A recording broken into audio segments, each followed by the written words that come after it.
ચોથી વાત છે એ એક નિરંજનભાઈએ જ્યારે ઇંગ્લિશ ટીચિંગ ને ઇંગ્લિશ લેંગ્વેજ એમ ગુજરાતી ગુજરાતની સ્કૂલોમાં એ કેવું કરવું એના વિશે બહુ ચર્ચાઓ થયેલી આથી 30-40 વર્ષ પહેલાં.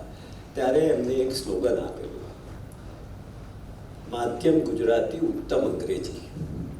કારણ કે એ વખતે મીડિયમ ઓફ ઇન્સ્ટ્રક્શન ગુજરાતીમાં જ કરવું અને પછી ગુજરાતીમાં કર્યા પછી અંગ્રેજીમાં પણ એક વોલન્ટરી સબ્જેક્ટ તરીકે લઈ શકાય એવી જાતનું એક પોલિસી ગવર્મેન્ટે કરેલી. એના લીધે અંગ્રેજી ભાષાની લોકો સુધી, છોકરાઓ સુધી પહોંચી નથી શકી. અને આજે બનાવ એ બન્યો છે એના કારણે કે ઇંગ્લિશ મીડિયમ સ્કૂલ્સમાં લોકો વધારે ને વધારે ભરતી થાય છે છોકરાઓ, અને ગુજરાતી મીડિયમ સ્કૂલમાં અંગ્રેજી ભણાતું નથી. એટલે એ છોકરાઓ આગળ ઉપર એમને મુશ્કેલી પડે છે. ઇન્ટરવ્યૂમાં હોય, બીજી આગળના પ્રોફેશનલ કોર્સિસ કરવા, બધામાં આ તકલીફ પડતી હોય છે. એ ધ્યાનમાં રાખીને એક English teaching with a new pedagogy એ એક અભિયાન શરૂ કરેલું છે. એ ચાલુ કરેલું પણ એ જરાક આ કોવિડના લીધે અટવાઈ પડ્યું. હવે ફરીથી શરૂ કરીએ છીએ. 3 વર્ષનો પ્રોગ્રામ થવાનો. 6ઠ્ઠા ધોરણથી 6, 7 ને 8 સેમ બેચ 15 સ્કૂલોમાં અમે સિલેક્ટ કરવાના છીએ અને નવી ટેકનોલોજીથી, નવી પેડેગોજીથી ટીચર્સને ટ્રેન કરીને આ ડિલિવર કરવાના. એટલે એ પણ શરૂ થશે હવે. 5મી વાત છે તે ફિલ્મ ક્લબની. નિરંજનભાઈને ફિલ્મનો પણ ઘણો શોખ હતો અને ચિંતનભાઈ સાથે દર શુક્રવારે ફિલ્મ નવી જોતા હતા અને બહુ જ એનું ચર્ચા વિવેચન બધું થતું હતું. એટલે એ ધ્યાનમાં રાખીને અને એક ચિંતનભાઈ પાસે આટલું મોટું એક ટ્રેઝર છે, એ લોકોને જોવાનો ચાન્સ મળે. આ ફિલ્મ બીજે કોઈ જગ્યાએ જલ્દીથી મળતી નથી, નેટફ્લિક્સ પર પણ ઘણી નથી મળતી. એટલે એ રીતે એક ફિલ્મ ક્લબ શરૂ કરી છે. એ દર ઓલ્ટરનેટ ફ્રાઈડે પર આ જગ્યાએ ફિલ્મ બતાવવામાં આવે છે. એની પાછળની નોંધ પણ ડિસ્ટ્રીબ્યુટ કરવામાં આવે છે અને એ ફિલ્મ ની 1-2 વખત ચર્ચા પણ કરવાનું ગોઠવ્યું હતું. એના ભાગરૂપે એક ચિલ્ડ્રન્સ ફિલ્મ ક્લબ શરૂ કરીએ છીએ. એ હવે શરૂ થશે આવતા જુલાઈ-ઓગસ્ટથી. જેમાં કારણ કે એમાં એવું હતું કે ઇંગ્લિશ ફિલ્મ હોય તેના સબટાઇટલ્સ કરવા પડે ગુજરાતીમાં. એટલે એમાં ટાઈમ ગયો છે. હવે 8 ફિલ્મ એવી તૈયાર થઈ ગઈ છે અને એ ચિલ્ડ્રન્સ ફિલ્મ જે છે એ ગુજરાતની ખૂણે ખૂણે જ્યાં સ્કૂલો, જ્યાં વિવિધ કમ્યુનિટી ક્લસ્ટર છે ત્યાં આગળ પેનડ્રાઈવથી મોકલવામાં આવશે અને ત્યાં આગળ એ લોકો એને સ્ક્રીન કરશે અને નોંધ સાથે એનો ફીડબેક બી આવશે. બધું ગોઠવણ કરેલી છે. પછી એક સેમિનારનું આપણે કર્યું હતું. સીતાંશુભાઈ જ એ વખતે હાજર હતા અને એ સેમિનાર આપણે વિશ્વકોશમાં કરેલી અને એ પછી આગળ કરી નથી શક્યા. તો શૈલેષભાઈની ઈચ્છા છે કે આગળ ઉપર પણ એ પ્રવૃત્તિ આગળ વધારવાની, એટલે બીજી સેમિનાર ગોઠવવાનું થશે. પબ્લિકેશનમાં ટ્રસ્ટે ચિત્રાંગદાનું પબ્લિકેશન કરેલું છે અને હવે કમ્પ્લીટ અનુવાદ જે નિરંજનભાઈએ કરેલા છે એનું એક ચોપડી તૈયાર થઈ રહી છે અને એમાં 2 વસ્તુ પર ધ્યાન ખેંચવાનું છે કે નિરંજનભાઈની એક જ પોએમ ઇંગ્લિશની, ઇન ધાય ડ્રીમ્સ, એ અને ટેક્સ્ટ ઓફ સ્વપ્ન વાસવ દત્તા. સ્વપ્ન વાસવ દત્તાની ટેક્સ્ટમાં એવું બેકગ્રાઉન્ડ છે નહીં કે એ નાટક અમેરિકામાં institute of advance studies in theatre આર્ટ્સમાં ભજવાયું હતું. દર્પણના તરફથી મૃણાલિનીબેન ત્યાં આગળ ડાયરેક્ટર હતા અને ગયેલા. એ જે ત્યાં ભજવાયું એની ટેક્સ્ટ નિરંજનભાઈએ તૈયાર કરેલી. પણ એની નોંધ બહુ એકાદ જગ્યાએ છે, બીજી જગ્યાએ નોંધ નથી. પણ પછી શૈલેષભાઈએ બધી તપાસ કરી અને એ બધું મેળવ્યું છે અને એ પણ આની અંદર સામેલ કરવામાં આવશે. હવે નવી પ્રવૃત્તિઓમાં એક તો જાણે કે ન્યૂઝ લેટર બધાને મેં કીધું બધાને જોડવા છે, વધારે ને વધારે માણસોને સાહિત્ય સાથે, નિરંજનભાઈના વિચારો સાથે, ગુજરાતી બીજી અન્ય ભાષાઓ અને વૈશ્વિક સાહિત્ય સાથે જોડવા માટે એક ન્યૂઝલેટર શરૂ કરીએ છીએ. તે આજે શતાંગીભાઈના વ્યાખ્યાન પછી એમના હાથે એનું લોન્ચ થશે અહીંયાથી જ, અને બધાને અહીંયા આગળ જે છે એમાં મળશે, અને બીજી 10 મિનિટમાં લગભગ 600-700 માણસને પહોંચી જશે. એ પછી આપણે ત્યાં આગળ ઘણા બધા લેક્ચર્સ પહેલાં થતા હતા, આજે પણ થાય છે, અને એમાંને કેટલાક બહુ ઊંડી છાપ ઊભી કરી ગયા છે. ભટ્ટ સાહેબ હતા, નિરંજનભાઈ હતા, સુરેશ જોશી હતા, સિતાંશુભાઈએ કરેલા છે. તો એ વિચાર એ ખ્યાલ રાખીને એક ક્વાર્ટરલી લેક્ચર સિરીઝ શરૂ કરીએ છીએ. એમાં એનું ટાઇટલ એ સિરીઝનું છે સંસ્કૃતિ, સાહિત્ય અને માનવ જીવન. એના 4 લેક્ચર્સની થીમ નીચે પ્રમાણે છે. એક પહેલું લેક્ચર ગુજરાતી સાહિત્ય વિશે, બીજું ભારતની અન્ય ભાષાઓ વિશે, ત્રીજું વૈશ્વિક ભાષાનું સાહિત્ય, અને ચોથું સાહિત્ય અને જીવન પર. આ 4 લેક્ચર્સ ક્વાર્ટરલી થશે. અને પહેલું લેક્ચર આ 28મી તારીખે રમણ સોની આપવાના છે. પછી વાત છે એક સ્કોલરશિપ. એવું અમને લોકોને લાગ્યું કે ગુજરાતની અંદર ગુજરાતી ભાષા અને સાહિત્યના રિસર્ચ માટે કંઈક આપણે વધારે સપોર્ટ કરીને આગળ વધારવું જોઈએ. એટલે સ્કોલરશિપ એક શરૂ કરી છે, વાર્ષિક, વર્ષે એક વખત વર્ષ માટે આપવાની. એમાં સિલેક્શન બધું કરેલું છે, અને એ વાર્ષિક સ્કોલરશિપમાંથી જેને સ્કોલરશિપ મળે એનું રિસર્ચ કરી, અભ્યાસ કરી, પેપર તૈયાર કરે, તે પછીથી આગળ ઉપર એનું પબ્લિશ કરવું, ક્યાં કરવું, કેવી રીતે કરવું એ નક્કી થશે. સ્કોલરશિપની રકમ 1 લાખ રૂપિયા નક્કી કરેલી છે. આ ઉપરાંત આ બધું સાહિત્ય જે છે તે આજના જમાનામાં ઘણું બધું ઓનલાઈન થાય છે. આપણે બધા ઘણું ફોન પર કે આઈપેડ પર કે ફલાણા કે લેપટોપ પર કે એમાં જોતા હોઈએ છીએ. આ ઉપરાંત બીજો એક સવાલ એ થયો છે કે ગુજરાતી ડાયસ્પોરા છે એની અંદર છોકરાઓ જે છે એ સાંભળી શકે છે, ગુજરાતી સમજી શકે છે, થોડું ઘણું બોલી પણ શકે છે, પણ લખી વાંચી શકતા નથી. અને વાંચી પણ શકે છે, પણ હવે એમને બધાને કેવી રીતે પહોંચવું એના માટે એક ઓનલાઈન સાહિત્ય બધું મળે એવી ગોઠવણ કરવી જોઈએ. એમાં આપણો તો સ્કોપ વધારે તો નિરંજનભાઈની જે કામ કરેલું છે એમનું જે લખાણો છે એના માટે છે, પણ એમાં એકત્ર ફાઉન્ડેશન જે અમેરિકામાં છે એમનો આપણે સહયોગ કરેલો છે. એ લોકો બહુ સરસ કામ કર્યું છે. બધા ગુજરાતી સાહિત્યના બધા જ ઘણા પુસ્તકો, ઘણા મોટા લેખકોના બધા પુસ્તકો એ બધું ઓનલાઈન મૂકેલું છે. એમનું એક એપ છે એકત્ર કરીને, એમાં બધું એટલું ઇઝી છે, બહુ યુઝર ફ્રેન્ડલી છે, બધું મળી શકે છે. તો એની સાથે સહયોગ કરીને આપણે નિરંજનભાઈના બધા જ લખાણો એ ધીમે ધીમે એમાં આવશે. એકચ્યુઅલી તો આજે જ 8 સ્વાધ્યાય લોકની જે ગ્રંથો છે એ અપલોડ થવાના છે, અને આગળ ઉપર બીજા એવા કેટલાક કે જે અનપબ્લિશ છે એ પણ અત્યારે મહેનત ચાલી રહી છે કે એ પણ તેમાં મૂકવામાં આવશે. એટલે આ રીતે કોલેબોરેશન કરીને બધા દુનિયાભરમાં જેને સાહિત્યમાં રસ હોય, ગુજરાતી સાહિત્યમાં, અને એમાં પણ આપણા નિરંજનભાઈના જે કામ છે જિંદગીનું એ બધું પહોંચે એની વ્યવસ્થા કરી છે. એ પછી ચિલ્ડ્રન્સ ફિલ્મની તમે વાત કરી, અને એક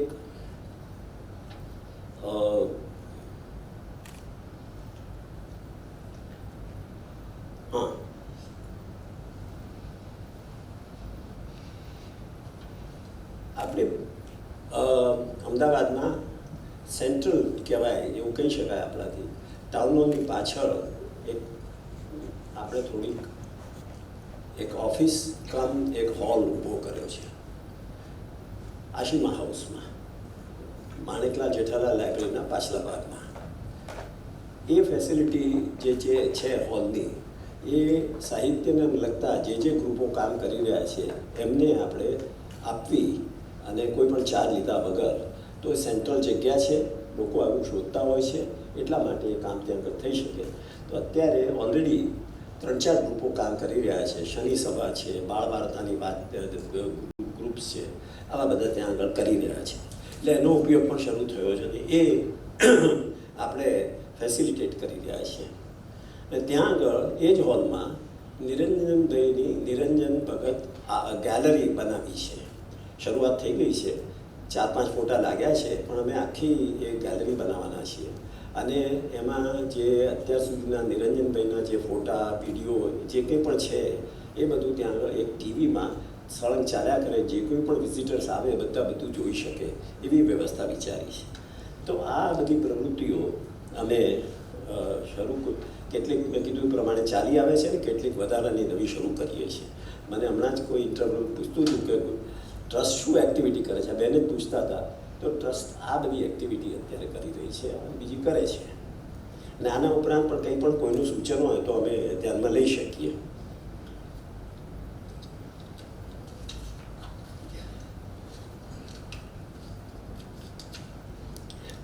હવે આ પ્રવૃત્તિ સાકાર કરવામાં અમારી ટીમને બીજી સંસ્થાઓ અને વ્યક્તિઓનો સહકાર મળ્યો છે.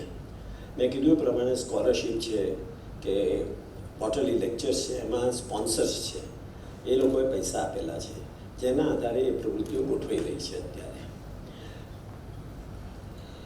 સારા કામ પૈસા વગર અટકી પડતા નથી એવી અમારી માન્યતા અમારા ડોનર્સ અને સ્પોન્સર્સે સાચી ઠેરવી છે. આજની વ્યાખ્યાન પરની વાત પર 1-2 વાત કરું. આજે એક ઓછા ખેડાયેલા એમ કહો કે નિગ્લેક્ટેડ અને અકળ વિષય ઉપર સિતાંશુભાઈ વ્યાખ્યાન આપવાના છે. અક્ષમિતોનું સાહિત્ય, લિટરેચર ઓફ ધ ડિસેબલ્ડ. હું એમ કહીશ કે સાહિત્યના વિવિધ પ્રકારો, એમાં સિતાંશુભાઈએ એક આ નવી કેટેગરી ઊભી કરી છે. તો એ વધારે પડતું નહીં કહેવાય. આપણા સાહિત્યમાં બાયોગ્રાફી, ઓટોબાયોગ્રાફી, નવલકથા, ટૂંકી વાર્તાઓ, પોએમ્સ વગેરે વગેરે બધું છે. તેવી રીતે આ એક નવી વાત ઊભી થાય છે, અક્ષમિતોનું સાહિત્ય. WHO અંદાજ મુજબ, અને આ વાત સમજવા જેવી છે, એમના અંદાજ મુજબ 15% માણસો, પોપ્યુલેશન એટલે 6 થી 7 માણસે એક માણસ કોઈને કોઈ ડિસેબિલિટીથી પીડાતા હોય છે. આમાં જન્મજાત ડિસેબિલિટી પણ છે અને સંજોગો વશાત ઊભી થયેલી.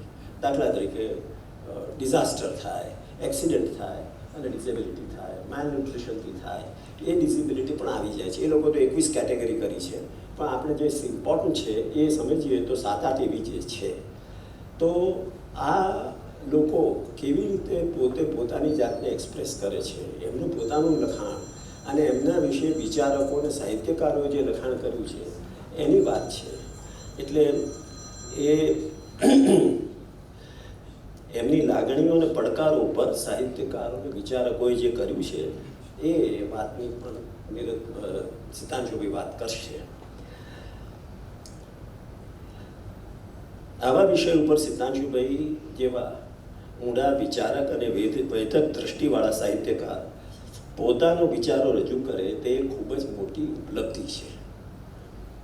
આપણે સૌ એમના વક્તવ્યની આતુરતાપૂર્વક રાહ જોઈએ છીએ.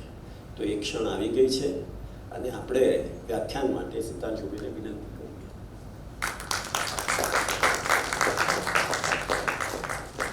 સિતાંશુભાઈનો પરિચય આપવાનું કામ મને સોંપવામાં આવ્યું છે, પણ પરિચય પહેલાં એક જાહેરાત કરું કે ભગત સાહેબની કોઈ પણ યાદગીરી તો એકલી નહીં, પણ ભગત સાહેબના વ્યાખ્યાનો, એમની કોઈક હસ્તપ્રતો, એમના ફોટાઓ જે લોકોની પાસે હોય તે જો ટ્રસ્ટને પહોંચાડશે તો we will be very grateful. હમણાં જ અમને સંજય ભાવે તરફથી એક 2 મહામૂલા સંગ્રહો જ કહી શકાય મળ્યા છે, જેમાં ભગત સાહેબે કોલેજમાં આપેલા લેક્ચરોની સંજયભાઈએ કરેલી નોંધ, એની ડાયરીઓ એમણે અમને આપી છે.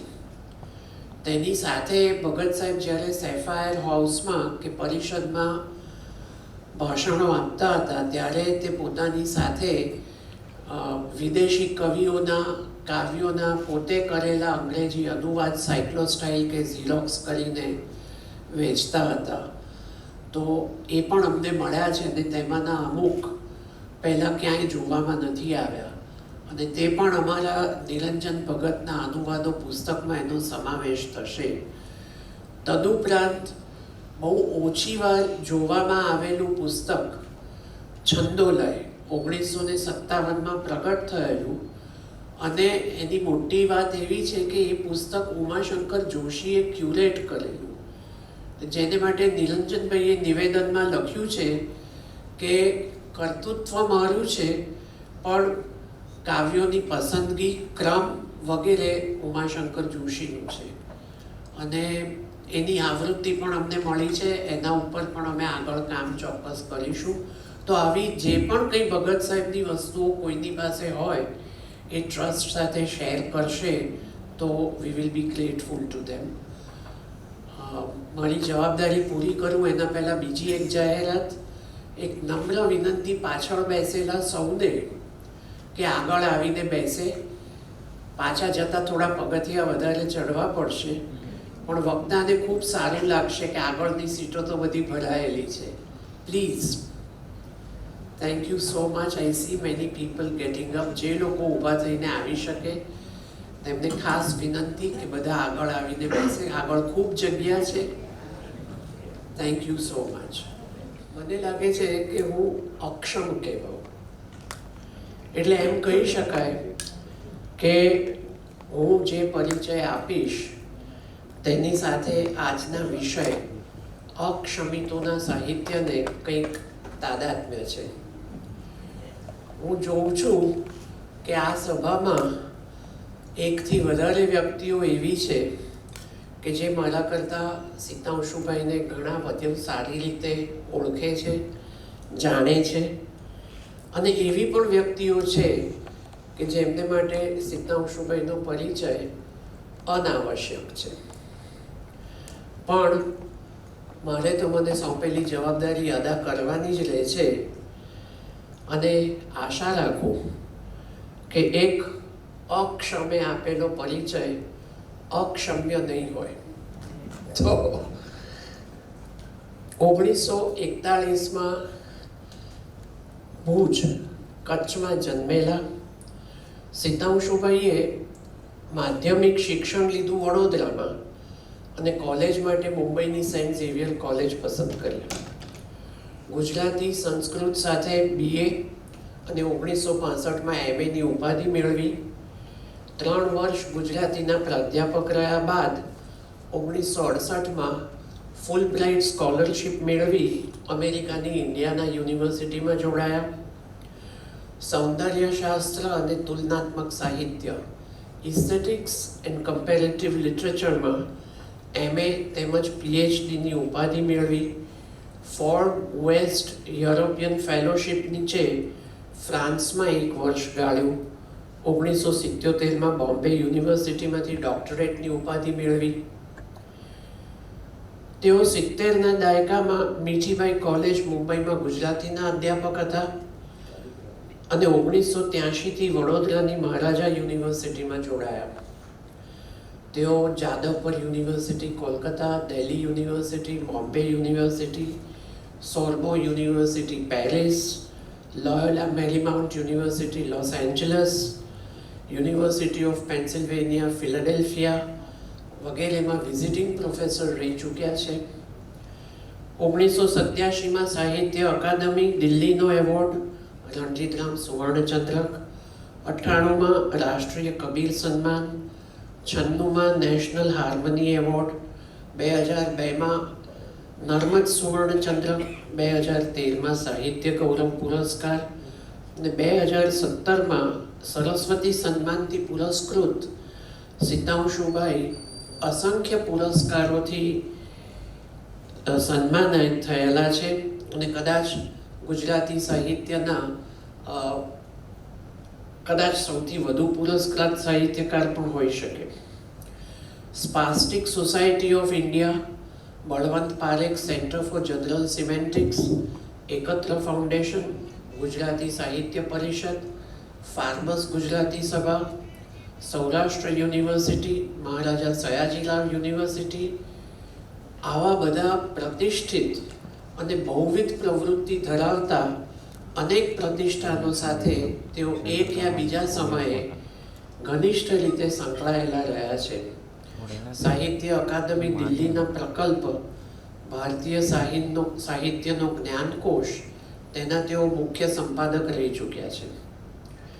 તેઓ ગુજરાતી સાહિત્યના આધુનિક અને અનુઆધુનિક યુગના અગ્રગણ્ય કવિ, નાટ્યકાર, અનુવાદક, વિવેચક અને સંપાદક છે. સીમાંકન અને સીમોલ્લંઘન, રમણીયતાનો વાગ વિકલ્પ વગેરે તેમના વિવેચન ગ્રંથો છે.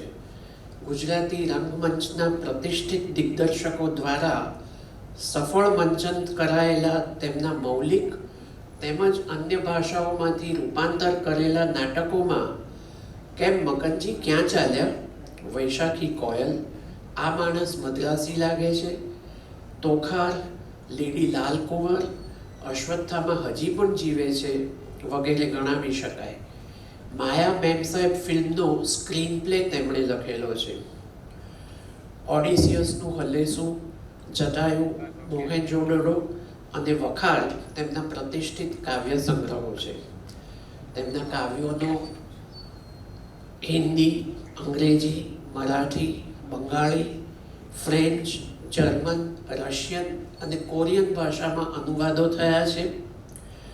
ભારતીય મિથોલોજી પર આધારિત આધુનિક સભાનતા અને પ્રકૃતિની પાશ્ચાત ભૂમાં લખાયેલી પરાવસ્તવવાદી એટલે કે સરરિયાલિસ્ટિક કવિતાઓથી આરંભ કરીને સિતાંશુભાઈએ મધ્યકાલીન આખ્યાનોના પરંપરાગત સ્વરૂપમાં પણ આગવું કામ કર્યું છે. સિતાંશુભાઈની શૈક્ષણિક કારકિર્દી જુઓ કે તેમની સાહિત્ય સફર જુઓ કે તેમની સાથે સંકળાયેલી સંસ્થાઓના ઉદ્દેશો જુઓ, બધામાંથી એક વાત તરી આવે છે અને તે છે તેમનું ગતિશીલ, ડાયનેમિક વ્યક્તિત્વ. સતત અનેકવિધ ગંતવ્ય, વૈવિધ્યપૂર્ણ પરિમાણોમાં વ્યસ્ત સિતાંશુભાઈને માટે મને રવિન્દ્રનાથની અતિ પ્રચલિત પંક્તિ યાદ આવે છે. હેથા નોય અન્ન કોથાય, અહીં નહીં બીજે ક્યાંક. અને જુઓ આજે આપણને ક્યાં લઈ આવ્યા છે આ ગતિશીલ કવિ. અક્ષમિતોના સાહિત્યમાં એક નવા જ વિષયમાં જે તેમણે પોતે જ પસંદ કર્યો છે અને મને ખાતરી છે કે તેમણે પોતાની આગવી રીતે માવજત કરી જ હશે અને આપણી સમક્ષ એક મનનીય વ્યાખ્યાન પ્રસ્તુત થશે. સિતાંશુભાઈને વિનંતી કરું એ પહેલાં બે જાહેરાત, કદાચ હું પછીથી ભૂલી જઉં તો.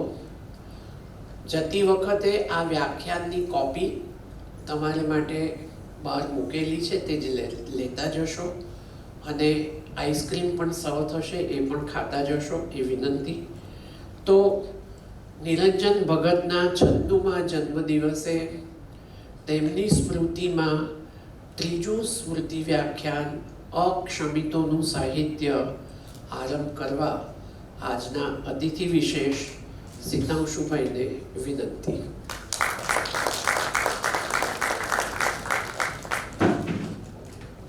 આદરણીય મિત્રો, એક પ્રવેશક નોંધથી વ્યાખ્યાનની શરૂઆત કરું. વિકલાંગતા, વિકલાંગ અને એમનું સાહિત્ય એ તો ઘણી વ્યાપક અને બહુકેન્દ્રીય ઘટના છે. એટલે ઠીક લાંબુ એવું આ વ્યાખ્યાન પણ એ સર્વનો સમાવેશ કરી શકે નહીં. આ વક્તવ્ય આ વિષયની એક વ્યાખ્યાન શ્રેણી કે લેખમાળાના આરંભ જેવું ગણી શકાય. ઉડુપે નાસ્મિ સાગરમ જેવું. વેદના, વિષાદ, સંઘર્ષ, સહકાર, આશા, પ્રાપ્તિ અને માનવીય ગરિમા એના અનંત જેવા જણાતા મહાસાગરમાં આ નાવડું થોડેક જ સુધી જઈ શક્યું છે એની મને જાણ છે. ઈસવીસન 1971માં પ્રથમ સંતાનના જન્મ સાથે એ સ્થળ બ્લુમિંગ્ટન ઇન્ડિયાના યુએસએના ગાયનેકોલોજીસ્ટ પાસે સ્પેસ્ટિસિટી નામનો શબ્દ પહેલી જ વાર અમે માતા પિતાએ સાંભળ્યો. જન્મતા સાથે જ મોટાભાગના સમાજે જેને માંડી વાળી હતી એવી એ બાળકી 1972માં અમે પેરિસ પહોંચ્યા ત્યારથી એ વિપાશા અને એની માતા અંજનીનો ડિઝેબિલિટી નામની સામાજિક ઘટના સાથે એક અવિરત સંઘર્ષ શરૂ થયો. આજ એને અર્ધશતક થશે. આજે જ્યારે ડૉક્ટર વિપાશા કન્સેપ્ટ ઓફ સેલ્ફ વિશે પીએચડી મેળવનાર સંયત અને સમર્થ કવિ ઇન્ડિપેન્ડન્ટ લિવિંગ આંદોલનમાં રહી સ્વતંત્ર રીતે ફરી એ જ અમેરિકામાં સ્વતંત્રપણે જીવનાર વિપાશા એની પાઠશાળામાં અભ્યાસ કરતા અમને માતા પિતાને પણ સારું એવું જ્ઞાન પ્રાપ્ત થયું છે અને સારી એવી તાલીમ પણ મળી છે. ત્યારે આજે એ અભ્યાસના પહેલા પરિણામ રૂપે થોડીક વાર પહેલીવાર આ વ્યાખ્યાન રૂપે કરવાની અનુમતિ અમને અંદરથી મળી છે. વિપાશાના માતા પિતાનું આ સહિયારું વક્તવ્ય ગણી શકાય. જોકે એમાં અહીં આજે કોઈ અંગત વાત નથી આવતી. એ અંગત તો મોટાભાગનું અમારે માટે શબ્દાતીત છે. અહીં તો વ્યક્ત મધ્યની જ વાત છે. આ વ્યાખ્યાન ડિસેબિલિટી, ડિઝેબલ્ડ અને લિટરેચર ડિસ્કર્સિવ અને ક્રિએટિવ બંને અર્થમાં એને વિશે છે. ઈસવીસન 1971ના એપ્રિલ મહિનાના અંત પહેલાં જ એમાંના પહેલા બે શબ્દો ડિસેબિલિટી અને ડિઝેબલ્ડ અને અવસ્થાઓ વિશેનું સાહિત્યનું અમારું વાંચન શરૂ થઈ ગયું હતું અને આજ સુધી અવિરત છે. ભગવાન ભરોસે કે અલ્લાહ આશરે ન પડવાની કે બાળકીને ન મૂકી દેવાની એ એક રીત છે. એનો અભ્યાસ કરવો શું છે તેનો. એવી એક રીત હતી અને છે. વળી 8 વર્ષની વયે 1979માં વિપાશાએ હાથી વિશે એક તોફાની કવિતા અમને લખાવી.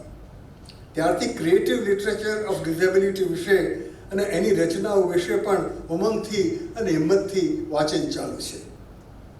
એટલે મને પૂરેપૂરી જાણ છે કે ડિસેબિલિટી વિશેની અનેક ક્રિટિકલ થિયરીમાંથી અને ડિઝેબલ દ્વારા કે એમને વિશે લખાયેલી અનેક ઉત્તમ રચનાઓમાંથી કેટલીકનો કેટલીકનો આ 1 કલાક સવા કલાકના વક્તવ્યમાં સમાવેશ થઈ શકે છે. સર્જનાત્મક રચનાઓમાં બને ત્યાં સુધી literature of the disabled by the disabled એની સીમા આ વ્યાખ્યાન પૂરતી બાકી છે. કાફકાની વાર્તા ધ હંગર આર્ટિસ્ટ એનું એક અપવાદ રાખીને તરત અનેક મહાન પુસ્તકો આ વ્યાખ્યાતાને ઠપકો આપવા પોતાની કરડી આંખ ઊંચકે છે.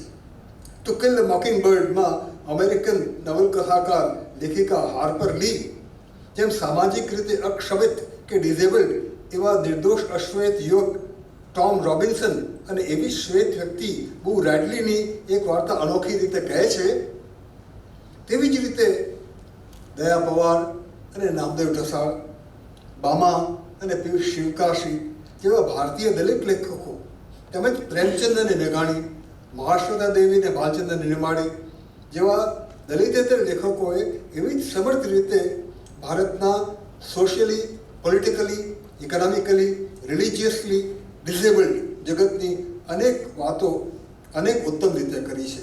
એ સર્વનો અહીં ઉલ્લેખ કરું છું, પણ એમની ચર્ચા આ વ્યાખ્યાનના સમાવધિમાં શક્ય હતી. Moby Dick, of mice and men, the sound and fury, the secret garden અને આલ્બેર કામુની છેલ્લે રહી ગયેલી ફર્સ્ટ મેન જેની હસ્તપ્રત જે કાર અકસ્માતમાં એનું અવસાન થયું એના ભંગારમાં મળી આવી હતી અને એની મા જે બેરી હતી બહુ હિંમતવાળી હતી તેની વિશે આલ્બેર કેમુની એ છેલ્લી નવલકથા છે. એ તો છે જ, પણ માનવીની ભવાઈમાં ઠૂઠા કાળુનું, દિવ્યચક્ષુના અરુણનું, ઝેર તો પિતા છે ના સત્યકામનું ચરિત્ર લેખન પણ એ લેખકોએ કર્યું છે. ધીરેન્દ્ર મહેતાની છાવણી તો વિષય અને લેખક બંને રીતે અને ખાસ તો અનુભવના અને આલેખનના અનોખા મરોડને કારણે યાદ આવે છે. એટલે જ આ વ્યાખ્યાન શ્રેણી કે લેખમાળાના બહુ બધા અરમાન થાય, પણ પેલો કવિ છે તેમ, કવિ કહે છે તેમ, ફિર ભી કમ નીકળે. એક જ અંદેશો,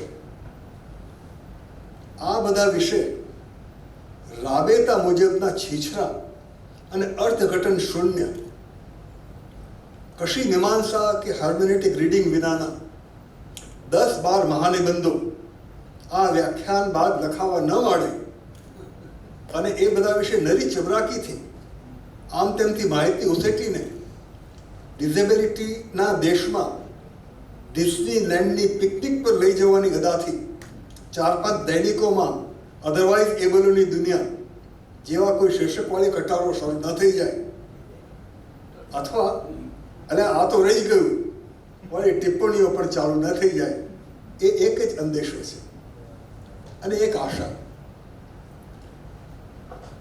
જે અક્ષમિત થયા છે. એ ક્ષમતા શબ્દ છે, ક્ષમા શબ્દ નથી. અક્ષમિત થયા છે એ સૌ સ્વજનો, અંક વિજ્ઞાનના 2.68 કરોડ ભારતીયો, એ જ નહીં પણ સ્નેહ વિજ્ઞાનના પ્રત્યેક અક્ષમિત સ્વજનની પુનઃક્ષમિત થવાની સુદીર્ઘ સાહસ યાત્રામાં આપણે પણ હમસફર બનીએ. એ ગરિમા યાત્રાના આપણે પણ સહયાત્રી બનીએ, એ એક જ આશા છે. સરસ હોલ છે, પણ વ્હીલચેર લાવીઓ તો મુશ્કેલી પડે, એટલે આપણને પાછળથી જો છે અહીંયા આ નરેન્દ્રભાઈના મિત્રો છે એટલે એ છે. એવું ફૂટપાથો છે, ફૂટપાથ ઉપર એક નાનકડો ઢોળાવ કરવામાં કોઈ તકલીફ ન પડે, મ્યુનિસિપલ કોર્પોરેશન કોઈ જગ્યાએ ઢોળાવ નથી, પણ થવા માંડ્યું છે. રેલવે સ્ટેશનો ઉપર લિફ્ટ મૂકવા માંડ્યા છે, ઘણું બધું થવા માંડ્યું છે. પણ આ બધી એક વાત છે. તો લિટરેચર ઓફ ધ ડિઝેબલ્ડ મંચ પર અને સભાગારમાં બેઠેલા સૌ આદરણીય અને પ્રિય સ્વજનો, અદ્યતન ગુજરાતી કવિતાના આદિ કવિ અને આધુનિક વિશ્વ સંસ્કૃતિના વિચક્ષણ મીમાંસક એવા કવિચિંતક નિરંજન ભગતની સ્મૃતિમાં આપણે સૌ આજે અહીં ભેગા થયા છીએ. એમના સોક્રેટિક કે ઔપનિષદિક ગણાય એવા ધારદાર વ્યક્તિત્વને, નવી ભોય ભાગતી એમની સાહસિક કવિતાને અને આધુનિક સંસ્કૃતિ વિશેના એમના તલાવગાહી ચિંતનને, ત્રણેયને ફરી ફરી આપણા મનમાં ઉછળાવતા રહેવાનું કામ કરવા જેવું છે, એકઠા થઈને કે એકલા રહીને. આજની સાંજ એ માટેનો એક અવસર બને છે. ઘણીવાર લાગે છે કે આજના ગુજરાતી સર્જકને અને સમાજને બંનેને એક બે જીભાળો વિષધર દસી ગયો છે. આત્મરતિ અને આત્મવિસ્મૃતિ, બેવડા, એ બંનેના બેવડા વિષ આપણા આજની 3-4 પેઢીઓના સત્તા ભૂખ્યા રાજકારણીઓની, પ્રસિદ્ધિ ભૂખ્યા લેખકોની અને આપણા વિખરાતા જતા ઉપસમાજોની રગોમાં જાણે એક સામટા ચડાય છે. જે વિચારમાં અને વર્તનમાં જાળવવા જેવી છે એવી આપણી સાહિત્યિક, રાજકીય અને સાંસ્કૃતિક સંપદાઓની વિસ્મૃતિ ઝડપભેર થવા લાગી છે.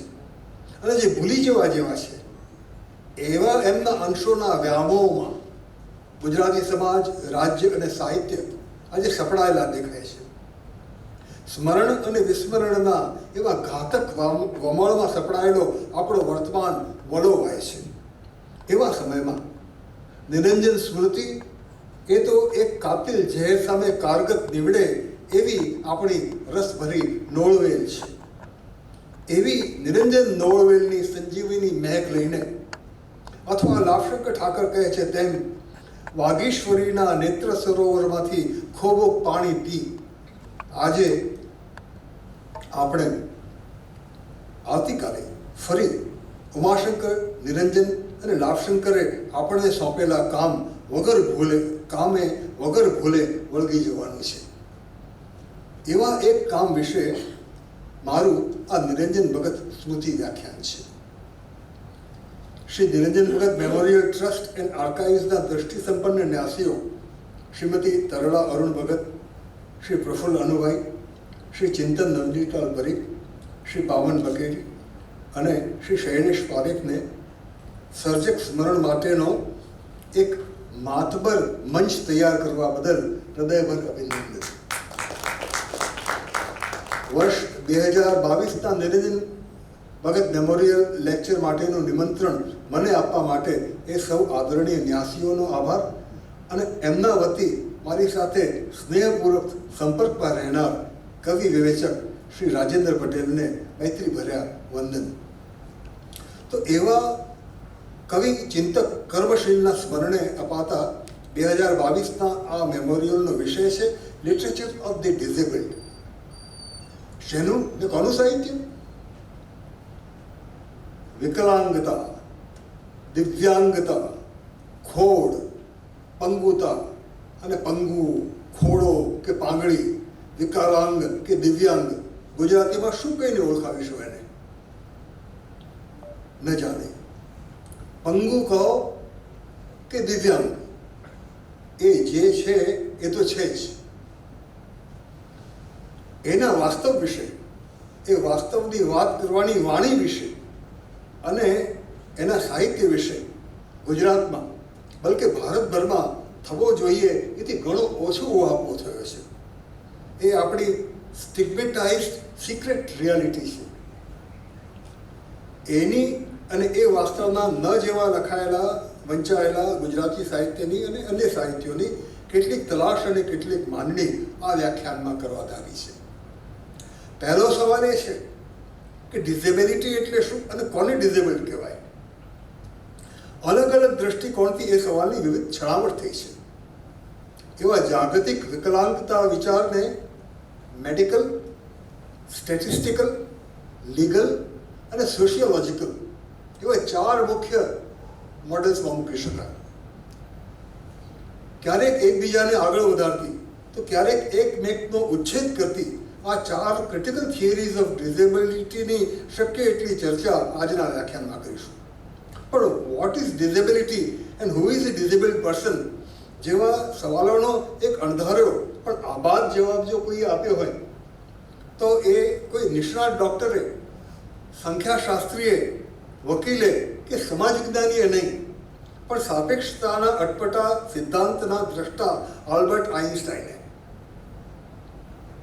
એબલ અને ડિઝેબલ્ડના વોટર ટાઇટ વિભાજનની આખી વાતનો જ જરીમાં છેદ ઉરાડતા હોય એમ આપણા યુગના એ અજોડ પ્રતિભાવંત વિજ્ઞાની, જીનિયસ સાયન્ટિસ્ટ કહે છે, એવરીબડી ઇઝ અ જીનિયસ. એમ કે આપણે જરા હસીને વિચારીએ કે હશે એવો મોટો માણસ ઉદાર દિલીથી એવું બધું કહે એ તો.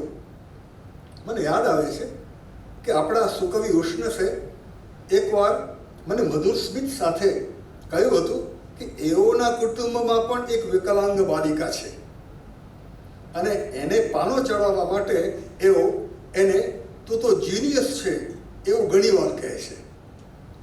ઈશારો કઈ રીતે મારા તરફ હતો એ સમજીને અને એક નહીં 2 બાલિકાઓનું એ ભલા કવિ અજાણતામાં કેવું અપમાન કરી બેઠા હતા એ વિચારે મને ભારે ખેદ થયો હતો. એવા અંગત ખેદની જાહેર ચર્ચા ક્યાં કરવી એમ ગણી ઉષ્ણસ અને આઇન્સ્ટાઈન બંનેને ભેગા ડિસ્મિસ કરી આપણે પોતાને કામે વળગતા જતા હોઈએ ત્યાં જ એ વિનોદપ્રિય વિજ્ઞાની વિના વિલંબ એક બચુકડો શબ્દ બોલે છે, but everyone is a genius but હવે એમાં પણ શું એવું આપણે પૂછીએ એ પહેલાં ઉષ્ણસથી સાવ અલગ રીતે જાણે એક સ્મિથ કરીને આઇન્સ્ટાઈન ઉમેરે છે, everyone is A genius, but if you judge a fish by its ability to climb a tree, it will live its whole life believing that it is stupid. જો તમે કોઈ માછલીને ની પરીક્ષા એ ઝાડ ઉપર ચડી શકે છે કે નહીં એ રીતે કરતા હો તો આખી જિંદગી એ માછલી એમ જ માનીને જીવવાની કે હું તો સાવ નકામી છું અને આપણે ચોંકી ઉઠીએ. ફિશ અને ability to climb a tree, આપણી પડોશમાં રહેતી, આપણા કુટુંબમાં જન્મેલી, કોઈ પાણીની રાણી જેવી ચંચળ પણ પોતાના પગે ચાલી ન શકતી, વ્હીલચેરમાં બેઠેલી કોઈ મત્સ્ય કન્યાને તો ઝાડ પર કેમ નથી ચડી બતાવતી અમારી જેમ, એવું પૂછી ઝંખવાણી પાડી એની આખી જિંદગી બગાડવાનું કામ આપણે હાથે થઈ તો નથી ગયું ને, એવો આકરો સવાલ સહસા આપણને થાય. જે કોઈ ઝાડ પર ચડી શકે, કોઈ પાણીમાં તરી શકે, કોઈ આકાશમાં ઉડી શકે,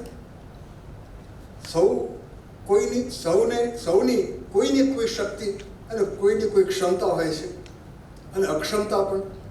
એનું ભાન આઇન્સ્ટાઈન કેવી સહજ રીતે એક જ ઝબકારે આપણને કરાવી શકે છે. બટ ઇફ યુ જજ a fish by its ability to climb a tree, તો આખી જિંદગી ફક્ત એ માછલી જ નહીં, વ્હીલચેરમાં બેઠેલી એક બાળકી જ નહીં, we too should spend our whole life believing that we are stupid. And we live in a stupid society. ડિસેબિલિટીના નવા ડિસ્કોર્સમાં એક શબ્દ મહત્વનો બનતો જાય છે, એબલિઝમ. એ શબ્દ છે એબલિઝમ. સક્ષમોની બીજાઓ ઉપરની જોહુકમી સૂચવતી એ સંજ્ઞાનો અનુવાદ સક્ષમતાવાદ કેવો કંઈ કરીશું. Carving out a space to act, acquired impairment and contested identity. Acquired impairment and contested identity નામના મહત્વના લેખમાં ઓસ્ટ્રેલિયન કર્મશીલ વિચારક એન્ટની હોગન આ અંગે એક દૂરગામી મુદ્દો ઉઠાવે છે. હોગન કહે છે, The lived experience of being deaf contests the notion that the world is hearing, a notion that follows the idea that these people also should hear and speak, because hearing and speech have traditionally dominated modes of communication. અહીં જાણે કે આઇન્સ્ટાઈનની માછલી અને ઝાડવાળી વાત હોગન આગળ ચલાવે છે અને ઉમેરે છે, The experience of these people in whatever form contest ableism, a word based on values that suit able-bodied people, just as feminism contests patriarchal dominance. Ableism is therefore a political issue for the disabled people. આ મુદ્દાથી હવે 3 political ઇશ્યુઝની વાત આપણે શરૂ કરીએ છીએ કે there is politics of disability, there is politics of ableism. અને એ શું છે એ આપણે ટૂંકમાં જોઈએ છીએ.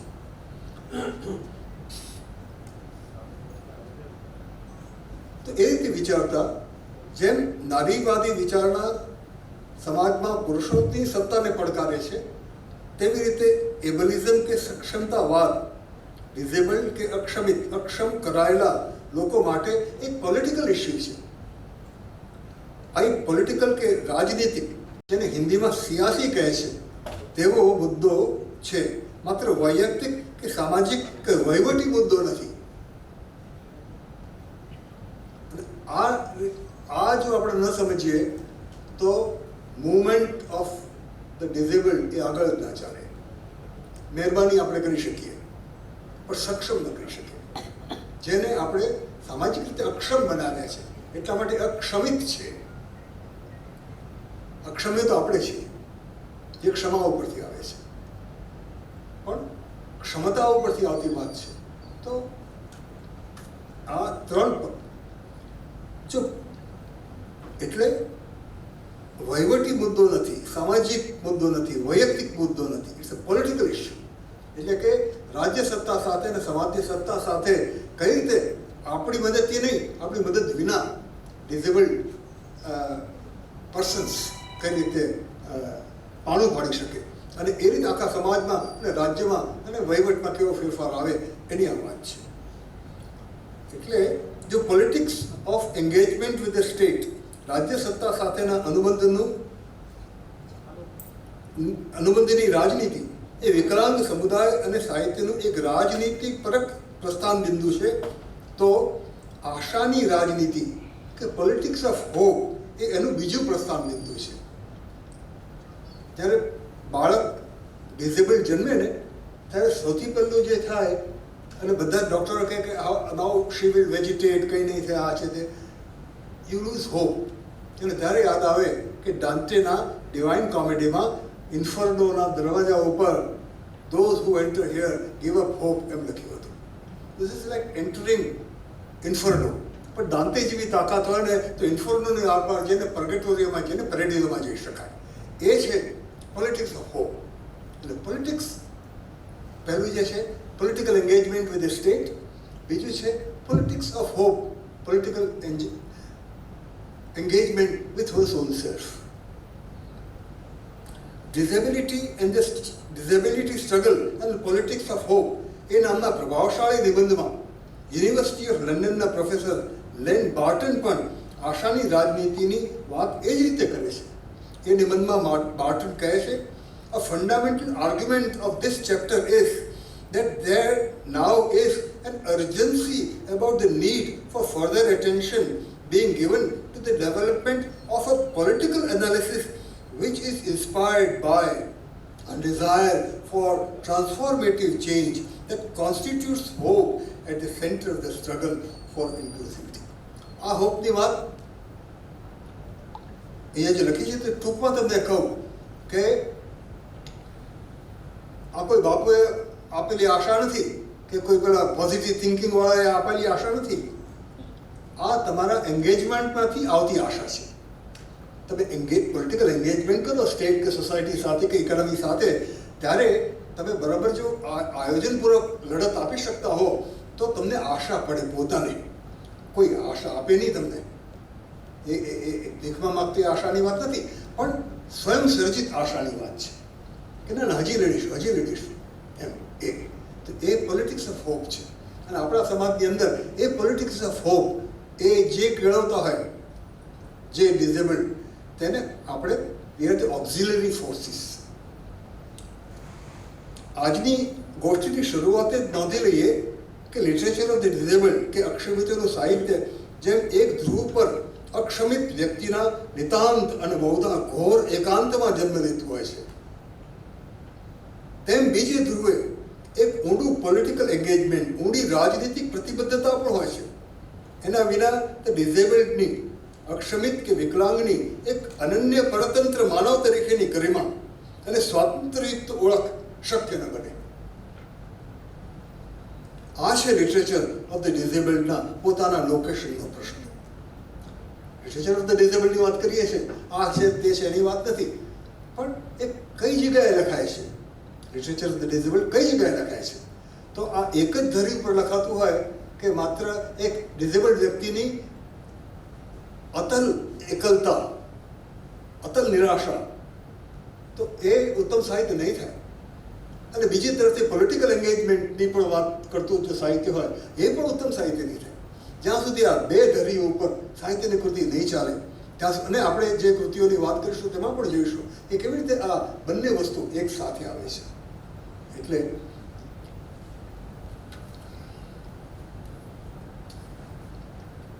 તો હવે હોગન અને બાર્ટનને માંડેલી વાત મનમાં તાજી રાખી થિયરી ઓફ રિલેટિવિટીના જોઈ અને આ બધી વસ્તુને એક સૂત્રમાં પરોવવાનો પ્રયત્ન કરે.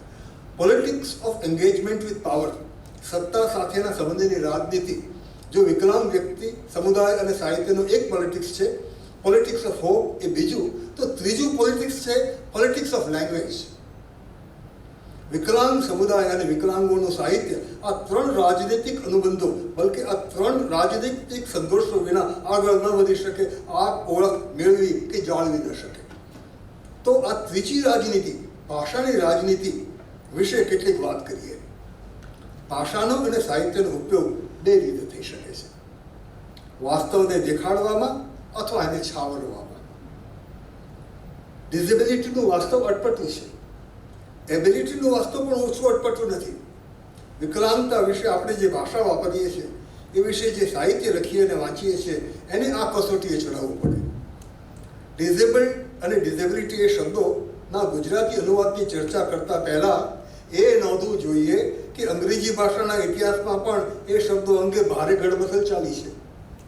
અંગ્રેજી ભાષાનો વિખ્યાત સમાનાર્થી કોષ શબ્દકોશ રોજેસ 21st સેન્ચુરી થેસોરસ એની 2013ની આવૃત્તિમાં એ શબ્દના 24 પર્યાયો અંગ્રેજી ભાષામાં એક કે બીજે સમયે વપરાયા હોવાનું નોંધાયું છે. એમાં ક્રિપલ, dumb, lame, maimed, infirm, retarded, confined, handicapped, broken down, run down, out of action, paralyzed, powerless, helpless આ બધાનો સમાવેશ થાય છે. કેમ્પસમાંથી હું ને વિપાશા મારી સવારી, સયાજીરાવની સવારી પછી અમારી સૌથી વધારે મહત્વની સવારી છે વડોદરામાં. એ બધી સવારી જ્યારે ચાલે તો મારા પોતાના કલીગ્સ એ ત્યાં MA ને PhD કરતી હતી, આવે મારી પાસે આવે પછી મને પૂછ્યું કે આ MA કરી ફર્સ્ટ આવી PhD કરી. અચ્છા, આમ એ લખી શકે, વાંચી શકે? ના વાંચી ના લખી શકે, હવે જેણે MA કરી નાખ્યું, વાંચેલા કે વગર કર્યું. પછી કહે છે પણ એ આપણે વાતચીત કરી છે, સમજી શકે? મેં કહ્યું કે એ બિલકુલ સમજી નથી શકતી કે આપણે બે જણા શું વાતચીત કરીએ છીએ, પણ હું પણ સમજી નથી શકતો કે આપણે શું વાત કરીએ છીએ. તો આ મારા પ્રોફેસરો હતા, અને આજકાલના નહીં, તે જમાનાના તો પણ આવા હતા. તો દરેક શબ્દ જેમ ડિઝેબિલિટીના કોઈ પાસાનું સૂચન કરે છે, તેમ અલબત્ત એને વાપરનાર વ્યક્તિ અને સમાજની માનસિકતાનું એ સૂચન કરે છે. સદીઓના લાંબા વાણી અને વિચારના મંથનો વડે મજબૂત અને સ્નાયુબદ્ધ બનેલી અંગ્રેજી ભાષામાં આજે physically challenge, visually challenge, hearing impaired અને અધરવાઇઝ એબલ એવા શબ્દો આવ્યા છે.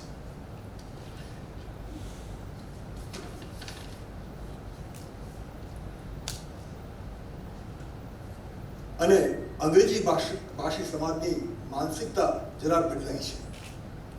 મેડ શબ્દમાં જે તિરસ્કાર, ઘમંડ અને ક્રૂરતા ઠાંસીને ભરાયેલા છે, એની સામે મેન્ટલી હેન્ડીકેપ કે ઇન્ટેલેક્ચ્યુઅલી ચેલેન્જ એ શબ્દોમાં માણસાઈની જે મહેક ભરી છે, એ જ તો છે આપણી નોળવેલની મહેક. પેલા પ્રવાલદીપના કવિએ જેને જતનથી ઉગાડી રાખી છે. તિરસ્કાર, ઘમંડ, ક્રૂરતાના વિષધરો સામે નકુલ કર્મ કરતા જો કોઈને જરૂર પડે તો. જો કે 21મી સદીમાં ઉછરેલા કેટલાક તોરેલા ડિઝેબલ્ડ લેખકો, અને આ તમે સાંભળશો, 21મી સદીમાં ઉછરેલા કેટલાક તોરેલા જે ડિઝેબલ્ડ સર્જકો છે, એ લોકો ડિફાયન્સથી, અવજ્ઞાપૂર્વક પોતાના સાહિત્યને આજે છડે ચોક લિટરેચર ઓફ ધ ક્રિપલ્ડ એવું કહે છે. ક્રિપલ્ડ લિટરેચર એ જ શબ્દ વાપરે છે. પેલો જૂનો લાગે છે, પણ એક જાતનો તોર છે એનામાં. અહીં કોઈને આપણા પેલા નરસિંહનો તોર યાદ આવે, એવા રે અમો એવા, તમો કહો છો વળી તેવા. ગિરી તળેટીએ નરસિંહને જે મળ્યા હતા, એવો આજની પરિભાષામાં કહીએ તો ભારતના સોશિયલી ડિઝેબલ્ડ વિશાળ ઉપસમાજના અંશ હતા. પણ ગુજરાતના એ આદિકવિ માટે તો એ લોકો એમના જ્ઞાતિબંધુ નહીં તો એ સ્વજન લોક હતા. 15મી સદીમાં રચાયેલું આદિકવિ નરસિંહનું એ ન ભૂલાય એવું પ્રભાત્યું ગુજરાતી ભાષાના લિટરેચર ઓફ ધ ડિઝેબલ્ડની પ્રથમ અને પરમ રચના છે. એ ગિરી તળેટીની કુંડ એ ડિઝેબિલિટીની અને બહુ ઓછી ભાષામાં એની જોડ છે. હા, બીજી તરફ ભારતીય ભાષાઓમાં સંસ્કૃત જેવી સંસ્કારેલી ભાષામાં ન કે અંગ્રેજીમાંથી આવેલો શબ્દ છે પંગુ. એનું સ્ત્રીલિંગ સ્વરૂપ છે પંગવી. અનુકંપાશીલ બૌદ્ધ દર્શનથી પરિષ્કૃત પાલી, અહિંસાશીલ જૈન દર્શનથી પરિષ્કૃત અર્ધવાદીમાં પેલો અસંસ્કૃત શબ્દ પંગુ એનાથી ચલાવી લેવામાં આવે છે. ગુજરાતીમાં એનું પાંગળો, પાંગળી, પાંગળું થયું છે.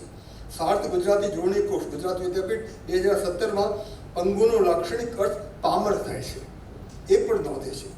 પ્રેમાનંદ લૂલા ભૂલા અટુલિયા તે અપંગ અંધ બધીર એ પ્રેમાનંદની પંક્તિ છે ની વાત કરે છે. પણ એની અંદર ભૂલા અને અટુલિયા એ બે શબ્દો એ કવિની સંવેદનશીલતા તરફ સંકેત કરે છે કે ભૂલા છે, અટુલિયા છે, આપણે એની પાસે જાઓ, એને અટુલિયા ન રાખો, એ ભૂલ્યા છે તો એને આપણે કહીએ રસ્તો બતાડીએ.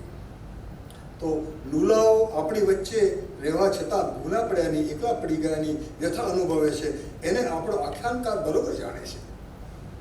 તો આ આપણું ગુજરાતી સાહિત્યનો વારસો છે. નરસિંહ અને પ્રમાણે વાર્તા વળવું જોઈએ.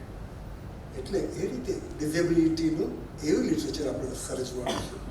લકવો મારેલું, લંગડું, લૂલું, ઠૂઠું, બેરું, ગુંગું, ગાંડું, ખોડું, ખોળ ખપણાવાળું જેવા શબ્દો ગુજરાતી સમાજમાં વિકાસ સુધી જ નિરાતે વપરાતા હતા, હવે નથી વપરાતા એવું ન કહી શકાય. એમાં અચાનક દિવ્યાંગ જેવો શબ્દ આવ્યો. તે ક્યાંથી, કઈ રીતે, એ તપાસવા જેવી ઘટના છે. ડિઝેબલ શબ્દના અનુવાદ રૂપે આપણે સામાન્ય રીતે વિકલાંગ શબ્દ વપરાય, પણ પોસ્ટરોમાં અને સરકારી પ્રકાશનોમાં હવે અચૂક આ દિવ્યાંગ શબ્દ વપરાય છે. આ વખતેના શીર્ષકમાં અક્ષમિત એવો શબ્દ ડિઝેબલ શબ્દના એક નવા ગુજરાતી અનુવાદ રૂપે સૂચવાયો છે.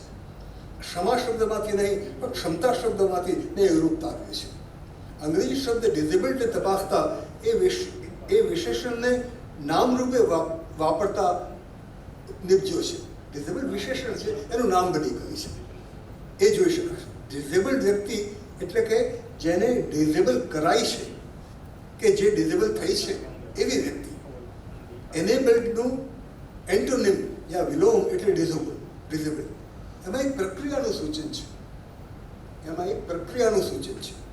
જેને અક્ષમ બનાવાય છે કે બની છે એવી વ્યક્તિ તે અક્ષમીકૃત કે અક્ષમિત વ્યક્તિ, આ રીતે એનું સ્વરૂપ બનાવે છે. એની થોડી કોન્ટ્રોવર્સી થઈ છે પણ એ ખોટી છે. એમાં ક્ષમા નથી, મૂળમાં ક્ષમતા છે અને એમાંથી રૂપ તારવી શકાય. અને બીજું તો શું છે કે વ્યાકરણ હંમેશા બોલાતી ભાષા પછી આવે. બોલાતી ભાષા પહેલાં તમે વ્યાકરણ મૂકો તો કશું ભાષા ચાલી જ ના શકે, પણ બંને રહેવું. તો એવી વિશેષણના નામ રૂપે વાપરતા લિટરેચર ઓફ ધ ડિઝેબલ્ડનો અક્ષમિતોનું સાહિત્ય એવો અર્થ થાય. અપંગ અથવા દિવ્યાંગને બદલે અક્ષમિત ન કે અક્ષમ એવો શબ્દ યોજતા સંવેદનશીલ તુચ્છકારથી અને જાણે અજાણે આવતી મહેરબાની કે રહેમદિલીની ભાવનાથી જરા દૂર મુક્ત રહી શકાય છે. અક્ષમિતોના સાહિત્યનું એક સરનામું આપણા સારા દૈનિક સમાચાર પત્રો હોઈ શકે. નામ નથી લેતો, પણ ક્યાંક લિટરેચર ઓફ ધ ડિઝેબિલિટી સર્જનાત્મક અને આલોચનાત્મક રચનાઓ માટે કોઈક દૈનિક પત્રના, સમાચાર પત્રના કોઈક સંસ્કારી માલિક, અધિપતિ, તંત્રી કે પત્રકાર એ માટે પોતાનું દરવાજાનું તાળું ખોલે એ આશા અને અપેક્ષા છે. અને વિકલાંગો માટેના લાગણી ગયેલા ચવરાક કે રાબેતા મુજબના લખાણો છાપવા માટે નહીં. કોરોનાનો પ્રકોપ શરૂ થયો હતો એની પૂર્વ સંધ્યા સમયે 15મી ઓગસ્ટ 2018ના અંકમાં સંયોગથી ભારતના સ્વાતંત્ર્ય દિવસે અમેરિકાના ન્યૂયોર્ક ટાઈમ્સ દૈનિકે પોતાના ઓપિનિયન સિરીઝમાં આ ડિજિટલ શ્રેણી શરૂ કરી હતી. પોએટ, અને એનું શીર્ષક રાખ્યું હતું poetry is a way of being. એટલું તો બધા જાણે poetry is a way of being, પણ હવે તમે જુઓ કે ન્યૂયોર્ક ટાઈમ્સ જેવો એનું શીર્ષક કેવી રીતે બાંધે છે. Poetry is a way of being in the world that was not made for us. Poetry is a way of being in the world that wasn't made for us. So being in the world to ખરું, પણ in the world that was not made for us. તો આ Jennifer બાર્ટલેટ એ આપણને સૂચવે છે કે આ રીતે આપણે આપણા દૈનિકોનો પણ ઉપયોગ કરીને આ જે સમાજ એને ઓક્ઝિલરી ફોર્સ તરીકે આમાં જોડાય. અને અક્ષમિત તો એ વ્હીલચેર માટે ધારો કે ન હોય તો કેવી રીતે કોઈ આવી શકે, પણ તમે કરી છે. તો અહીંયા જે વ્યક્તિ અન્યત્ર અક્ષમિત છે તે અહીંયા નથી. તો આ રીતે થવું જોઈએ. અક્ષમિત કે અક્ષમીકૃત કે ડિઝેબલ્ડ એ સંજ્ઞાઓ સાથે બીજી બે સંજ્ઞાઓ આપણા ડિસ્કોર્સમાં આવે છે. ડિઝેબિલિટી ડિસ્કોર્સમાં ચાવીરૂપ બનતી બે સંજ્ઞાઓ તે ઇમ્પેરમેન્ટ અથવા તો ઇમ્પેડિમેન્ટ અને એજન્સી, અર્થાત ન્યૂનતા કે અવરોધ અને અભિકર્તૃત્વ. જેના નજીકથી જોઈએ. ઇમ્પેડિમેન્ટ કે અવરોધ એટલે શરીરમાં જે કશી આળસ હોય એ, કાનથી સાંભળવામાં આળસ, આંખથી જોવામાં અવરોધ, સ્નાયુઓ અતિશય તંગ થઈ જતા પક્ષઘાત વગેરે. દરેક અવરોધનું સ્થાનક, દરેક ઇમ્પેડિમેન્ટનું લોકેશન એ તો અક્ષમિત વ્યક્તિના શરીરમાં કે મગજમાં હોય. ઇમ્પેરમેન્ટ કે ન્યૂનતા યા ઓછપનું સ્થાનક પણ શરીરની અંદર હોય. પણ એ ઓછપ કે આળસને કારણે સમાજમાં એ વ્યક્તિ જે ઓળખ આપી દેવામાં આવે છે, પંગુથી દિવ્યાંગ સુધીની, એ ઓળખ કે આઈડેન્ટિટીનું લોકેશન એ વ્યક્તિના શરીરમાં કે મનમાં નથી. Identity of an individual is necessarily grounded in a society and in institutions of the society. આ એ લોકોનું મુખ્ય છે. વ્યક્તિ પંગુ, વિકલાંગ, દિવ્યાંગ અન્યથાક્ષમ કે અક્ષમિત તરીકેની જે ઓળખ આપે છે એ એજન્સી કે અભિકર્તા એ વ્યક્તિથી અલગ હોય છે. તો હવે સવાલ થાય કે એ એજન્સી કે અભિકર્તાનું લોકેશન કે સ્થાનક ક્યાં? એ વિશેની માતબર ચર્ચા કલ્ચરલ લોકેશન્સ ઓફ ડિઝેબિલિટી 2006 એ પુસ્તકમાં શેરન સ્નાઇડર અને ડેવિડ મિચેલ એ બે વિચારકોએ કરી છે. ક્યારેક આનો કાં તો અનુવાદ કરાવવો જોઈએ અથવા તો આપણે ત્યાં આ રીતના પુસ્તક લખાવવા જોઈએ કે આપણે ત્યાં આ ડિઝેબિલિટીનું લોકેશન ક્યાં છે, કઈ જગ્યાએ છે, એનું શું થઈ શકે. તો એ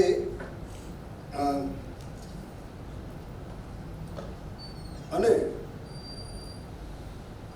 પણ એ લોકેશનને એ તફાવત ન સમજતા એ બંનેને એક જ સ્થાને મૂકનારા લેખકોએ રચેલી વિકલાંગ સાહિત્યની રચનાઓ ગમે એવી લાગણીભરી, ભક્તિભરી કે કર્મશીલતાભરી હોય, પણ એ સર્જનાત્મક સાહિત્યની રચનાઓ નથી.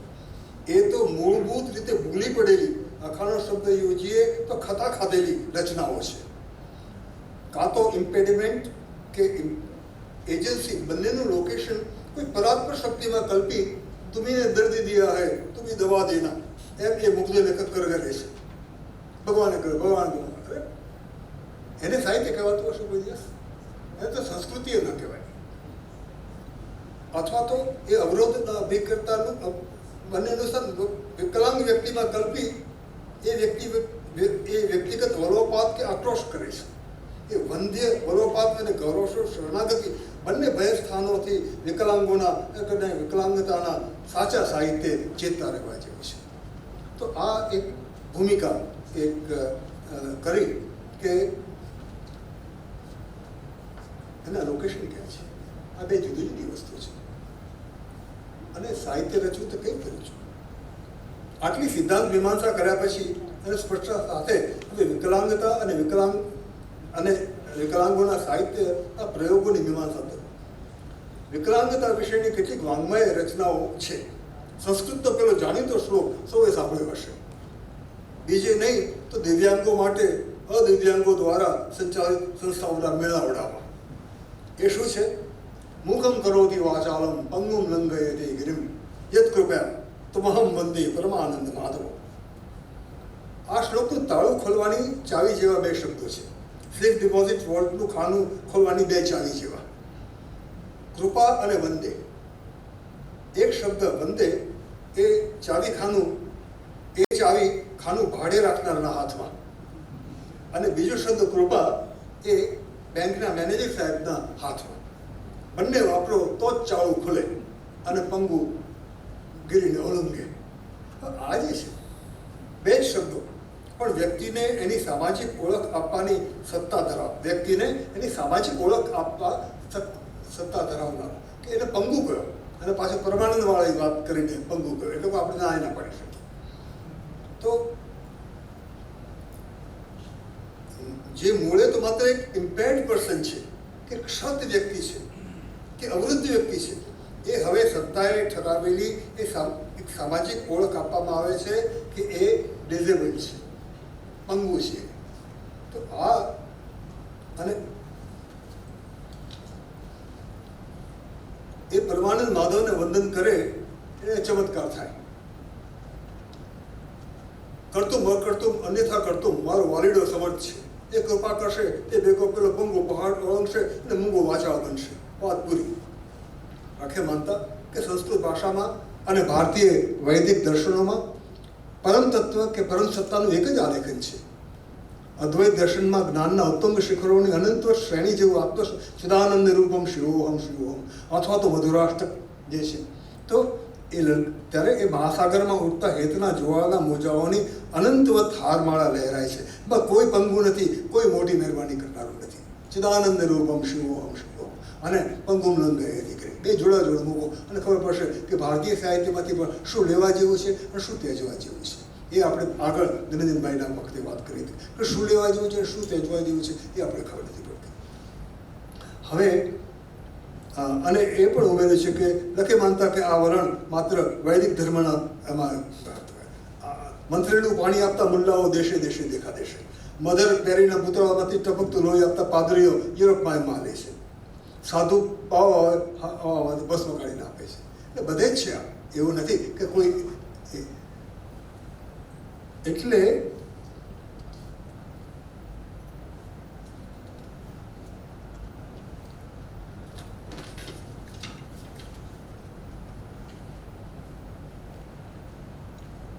એટલે એ કામ પાર પાડવા માટે અવૃદ્ધ કે અક્ષમિત વ્યક્તિ કે વૃંદે જાતે પહેલ અને પ્રયત્નો કરવાના છે. એ છે સેલ્ફ એડવોકેસી બાય ધ ડિઝેબલ્ડ પ્રોજેક્ટ. એ આખી વાત પર જ આ શ્લોક ઇરેઝર ફેરવી દે છે. ઇમ્પેડિમેન્ટ અને એજન્સી બંને કોઈ તથાકથિત પરમાનંદ માધવને હવાલે કરી દેવાની આ પ્રયુક્તિ અને આ વલણ કેવી વ્યક્તિ અને કેવા સમાજને પેદા કરશે. સાવ નિષ્ક્રિય પરોપજીવી દિવ્યાંગોને અને સાવ બેપરવા સંવેદનશીલ ખંડાઈથી પોતાના હાથ ધોઈ બેઠેલા સમાજને, રાજ્યને અને અર્થકારણને. તો આ જો ન કરવું હોય તો જન્મજાત સેરેબ્રલ પાલ્સીથી વિકલાંગ એવા કવિ જેનિફર બાર્ટલેટ, જેની આગળ આપણે વાત કરી હતી, એની આ એક કવિતા છે. 1941માં અમેરિકાના કેલિફોર્નિયામાં જન્મેલા આ કવિ પર શરૂઆતમાં ત્યાંના બે વિકલાંગતા અંગેને કવિતાના આંદોલનો Black Mountain and Open Field poets એનો પ્રભાવ રહ્યો. કવિ બાર્ટલેટની રચનાઓ ઓલમોસ્ટ ચાઇલ્ડ લાઇક ઓપનનેસ વાળી છે એ વિવેચકોએ કહે છે. એક સંપાદકે નોંધ્યું છે તેમ, with tremendous tenderness and clarity, her poems always express what you think and wonder but never dare to say or ask. એટલે વિકલાંગતાનું શું છે કે એટલું બધું ઓથાર હોય છે કે we don't dare to say. 12-15 વર્ષની 15-17 વર્ષની વિકલાંગ બાલિકા હોય તે પોતાની જાતિ ઈચ્છાઓની વાત ન કરી શકે કે કિશોર હોય તે. આવા તો અનેક તાળાઓ લાગી ગયા છે. અને આ જે બે મુવમેન્ટ્સ છે, બ્લેક માઉન્ટેન અને ઓપન ફિલ્ડ પોએટ્સ, એ આ કહે છે કે with tremendous tenderness and clarity, her poems always express what you think or wonder but never dare to say or ask. એવા ડેરિંગ કવિનો કાવ્ય સંગ્રહ, ઓટોબાયોગ્રાફી, એન્ટી ઓટોબાયોગ્રાફી, એમાંથી આ કાવ્ય પેલા શ્લોકના સંદર્ભે જોઈએ. This is my body. This is my body. I am its light. આ બે પંક્તિઓ કેવી છે? This is my body. I am its light. A mere shadow remains so that the body is erased, excepting movement. I am all motion, and this motion is neither weak nor hideous. This motion is simply my own. તમે વ્હીલચેરમાં બેસીને સ્પાસ્ટિક બાળકીને જોતા હો કે visually ચેલેન્જને જોતા તો તમને ખબર પડે કે એની મૂવમેન્ટ આપણાથી જુદી છે. પણ I am my body, I am its light, અને my movements are my movements. આ જે મિજાજ છે એ પેલું ટ્રિપલ પોએટ્રી વાળી વાત જે કરી એવા ને અમો એવા વાત કરી એ છે. અને આપણે ભેગા મળ્યા છીએ, જે ભલે આટલા ભેગા મળ્યા પણ આપણે બધા ભેગા મળ્યા છીએ નિરંજનને નામે તે આ બતાડવા માટે કે માણસમાં ટટારી કેવી હોય. ભલે ને શરીર વિકલાંગ હોય પણ ટટારી જુદી વસ્તુ છે. એટલે વિકલાંગતાના સાહિત્યનો બીજા પ્રકાર વિકલાંગો માટેની મમતા વ્યક્ત કરતી ગદ્ય પદ્ય રચનાઓનો પ્રકાર, જેને લેન બાર્ટન જેવા વિચારકો પોલિટિક્સ ઓફ હોપ કહે છે. એવી તર્કપૂત અને વિશેષ તો વિકલાંગ લોકોએ જાતે સેલ્ફ એડવોકેસીના સંઘર્ષ દ્વારા જેનું નિર્માણ કર્યું હોય એવી વાસ્તવનિષ્ઠ આશાને સ્થાને આ પ્રકારનું સાહિત્ય આશાનું લાગણીવશ વાસ્તવ વિચ્છેદ પામેલું, ક્યારેક તો ભયજન અને પલાયનવાદી ગણાય એવી આશાને લઈને આવે છે. એટલે પોલિટિક્સ ઓફ હોપ એ એક વસ્તુ છે. અને આ અમુક જાતની આશા, અને એ માટે હું એક આપણી ગુજરાતી કવિતા વાંચું છું. એટલે એવી જથ્થાબંધ પ્રેરણા હપ્તે હપ્તે પૂરી પાડતી, વાચકોને રોજ સવારે પરાણે પોઝિટિવિટીની દવા પાતી થોકબંધ ગદ્ય પદ્ય ગુજરાતી રચનાઓને વેઠી લઈએ તો વિકલાંગતાના સાહિત્યના આ બીજા પ્રકારની એટલે વાકઈ સુંદર રચનાઓ. પણ એની પહેલાં આપણે જોઈએ કે આ એક સસ્તો આશાવાદ શું છે. અને સારા કવિઓનો છે, મને કવિતા પણ ગમે છે પણ ન ચાલ્યા એ મુદ્દો છે. સંવેદનશીલ, સંયત, નિસ્પૃહી અને રચના કુશળ એવા ગુજરાતી સુકવિ ભાનુપ્રસાદ પંડ્યાની એક વિખ્યાત રચના જોઈએ. કલરવની દુનિયા અમારી. દેખ્યાનો દેશ ભલે લઈ લીધો નાથ, પણ કલરવની દુનિયા અમારી. વાટે રખડ્યાની મોજ છીનવી લીધી તોય પગરવની દુનિયા અમારી. કલબલ તો થાય જ્યાં પહેલો તે પોર, બંધ પોપચામાં રંગોની ભાત. લોચનની સરહદથી છટકીને રણજણતું રૂપ લઈ રસળે શી રાત. લહેકાએ લહેકાએ મોરતા અવાજના વૈભવની દુનિયા અમારી. ફૂલોના રંગ રિસાઈ ગયા જાળવતી નાતો આ સામટી સુગંધ. સમા સમાના દઈ સંદેશા લહેરખી અડક્યાનો સાચવે સંબંધ. ટેરવાને ફૂટી કઈ નજરું, ટેરવાને તાજી કઈ ફૂટી તે નજરુના અનુભવની દુનિયા અમારી. દેખ્યાનો દેશ ભલે લઈ લીધો ના, પણ કલરવની દુનિયા. સારી કવિતા છે, છતાં પણ મારે એની ટીકા કરવાની છે. એટલે કઈ રીતે અનુપમ ગીત આંખો ગુમાવ્યાના કારમાં અનુભવને સુકોમળ રીતે પ્રગટ કરે છે. પહેલી પંક્તિ છે દેખ્યાનો દેશ ભલે લઈ લીધો નાથ, અને ત્રીજી પંક્તિ છે વાટે રખડ્યાની મોજ છીનવી લીધી. આખી રચના ઈશ્વરને નાથને સ્નેહભર્યું સંબોધન કરતી હોય તેવી છે. જેની ચોંકાવનારી પણ કંઈ ઢાંક પછડો ન કરતી વાત આ મધુર ગીતના મુખડામાં એ આવે છે કે એ નાથ છીનવી લેનારા અને લઈ લેનારા છે. આપણે છીનવી શબ્દ વાપરે છે, સરસ એ વાપરે છે, પછી કઈ માઇન્ડ થઈ ગયા છે. અહીં એક વાર નહીં 2 વાર વાત કહેવાય છે. છતાં કાવ્ય નાયક કે કાવ્ય નાયિકા જેનો દેખ્યાનો દેશ અને રખડ્યાની મોજ છીનવાઈ ગયા છે એ તરત ભલે કઈ નાથને જાણે માફ કરી દેશે.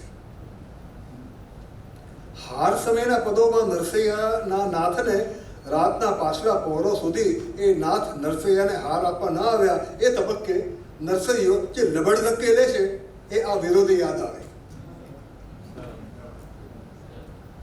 તારો એક નાનો અમથો સોનાનો હાર મને આપતા કમળાપતિ સાક્ષાત લક્ષ્મીના સ્વામી. અને હવે નરસિંહના શબ્દો છે, મારા નથી.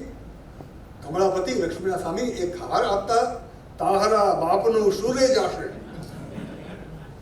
તો તારા બાપનું સૂર્ય જાશે નરસિંહનો સ્વર છે ને એ ડિઝેબિલિટીનો સ્વર છે. ના તમે કઈ વાંધો નહીં, અમને કલરો મળી ગયા. કલર કઈ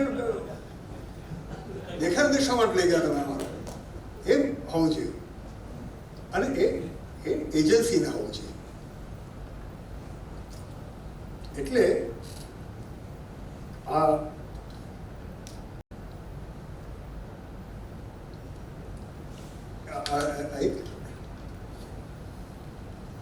અને અહીંયા પેલા ક્રુદ્ધ કવિ ડાલેન ટોમસની યાદગાર કવિતા યાદ આવી જાય. Don't go gently into that good night, રેજ રેજ against the dying of the light. પણ રેજ કે પ્રકોપથી આગળ જઈ શકાય તો ચિત્કારતા ચક્રવાતના કેન્દ્રમાં સ્થગિત થયેલો એક વિશેષ પ્રકારનો સુનકાર આવે છે. હું માત્ર વીરરસની કવિતાની વાત નથી કરતો, એક સુનકાર આવે છે, એમાંથી આ વીરરસ આવે છે. એ સુનકારના રૂપોનું નિરૂપણ કરવું એ ખૂબ અઘરું કવિકર્મ છે. એવા કવિકર્મનો આરંભ એટલે લિટરેચર ઓફ ધ ડિસેબિલિટી ઉત્તમ કૃતિઓ રચવાની શરૂઆત. એવા કવિકર્મનો આરંભ એટલે વિકલાંગ અક્ષમિતની કવિતાનો ત્રીજો સૂર, third voice of poetry of the disabled. બીજી રાગણીનો પહેલો આલાપ. ન્યુયોર્ક પાસેના કોલ્ડ સ્પ્રિંગ ગામમાં 1945માં જન્મેલા બાર્બારા ક્રુકરની કાવ્ય રચનાઓ એવા કોઈ વિશેષ અર્થમાં પોએમ્સ ઓફ ધ ડિસેબિલિટી બને છે. સિરાક્યુઝ યુનિવર્સિટીમાં વિકલાંગતા વિશેના અભ્યાસક્રમો અમલી બનાવનાર પ્રોફેસર માઇકલ નોર્ડન એ આ ક્રુકરનો પરિચય આ શબ્દમાં આપે છે. She is a poet whose work has chronicled her life as a mother with a son on autism spectrum. આના દીકરો ઓટિસ્ટિક હતો. તો હવે એનું એક કાવ્ય છે કે મા બાપ બેઠા છે, પ્રમાણમાં મોટી ઉંમરનો થઈ ગયેલો ઓટિસ્ટિક દીકરો ત્યાં છે અને સંગીત સાંભળે છે, પણ સંગીત એકદમ જૂના સમયનું છે, જે મા બાપના પણ બાળપણના સમયનું છે, પણ ઓટિસ્ટિક ચાઇલ્ડ છે અને એને ખબર નથી કે એના સમકાલીન યુવાનો કયું સંગીત સાંભળે, એટલે જૂનું સંગીત સાંભળે છે.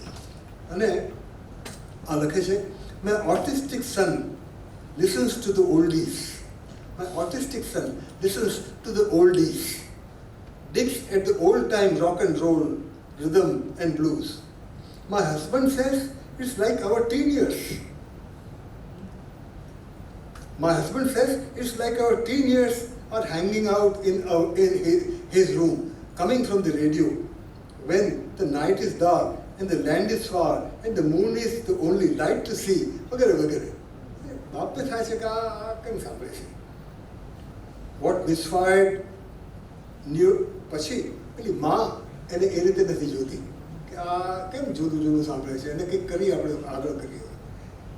What misfired neurons caused him to shake and fidget his fingers before his eyes, call out in class when the teacher is talking, be out of sync with everyone else. આ કેમ ક્લાસરૂમમાં મોટી મોટી બૂમ પાડે છે, આવા ગીતો સાંભળે છે. માં એ વિચારે ચડી ગઈ છે. અને પછી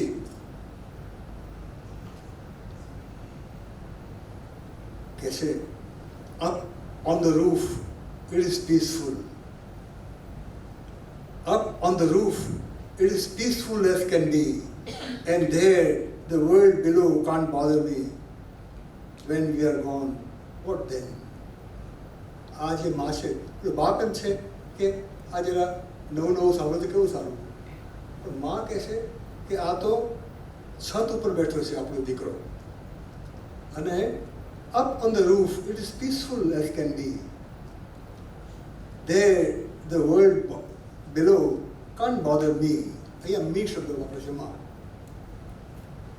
world below can't bother me. અને પછી આવે છે, when we are gone, what then? What slot will he fit into, like a quarter slipping into a jukebox for 3 plays? Slow song, you could dance all night alone. અમારા ગયા પછી આ અમારો દીકરો એ પેલા જ્યુક બોક્સમાં એક સિક્કા, કયા સિક્કા એને કોણ વગાડવા દેશે આ સંગીત. તો આ જે છે ને તમે જુઓ કેટલો સંયત સ્વર છે માતાનો, અને એક કલ્પનથી આગળ ચાલે છે. જ્યુક બોક્સ અને પેલો પણ સંગીત સાંભળે છે, અને એને ખબર છે કે અમારા ગયા પછી એ જે સિક્કો છે એ આ મશીનમાં ચાલવાનો નથી. એટલે આપણને ખ્યાલ આવે કે આ એક મશીન છે, અને મશીનમાં પેલા દીકરાને એના મા બાપ ગયા પછી એક સિક્કાની પાસે જો પ્રવેશવા નહીં મળે તો બિચારો શું કરશે, સંગીતે નહીં વાગે અને પડ્યો રહેશે એ ખોટો સિક્કો. એટલે આ રીતે વાત કરવી એ બહુ મોટી વાત છે. એટલે અંત વગેરેની રાતને વિતાવવા માટે કોણ કઈ જ્યુક બોક્સમાં કેવા કેવા સિક્કા નાખી, કયા કયા હિટ સોંગ્સ પર કેવા કેવા નાચ નાચ્યા કરશે, એ કોણ કહી શકે? એ અજંપાને ધ્વનિત કરતી આપણી આ રચનાને આપણને અક્ષમિતોના સાહિત્યના બીજા પ્રકારથી ત્રીજા પ્રકાર તરફ લઈ જાય છે. એ ઉત્તમ કવિતા એ આ રીતે આપણે કરી શકીએ. તો આજે લોસની વાત છે, એમાં મૂગા રહેવાની એક હઠ છે કવિની, એ અહીંયા આવે છે. કોઈના ચિત્કાર સાંભળવા એ સહેલું નથી, પણ આખરી વેદના અનુભવતા એ જાળવી રાખેલી કોઈની ચૂપકીથી સાંભળવી એ વધારે દુષ્કર.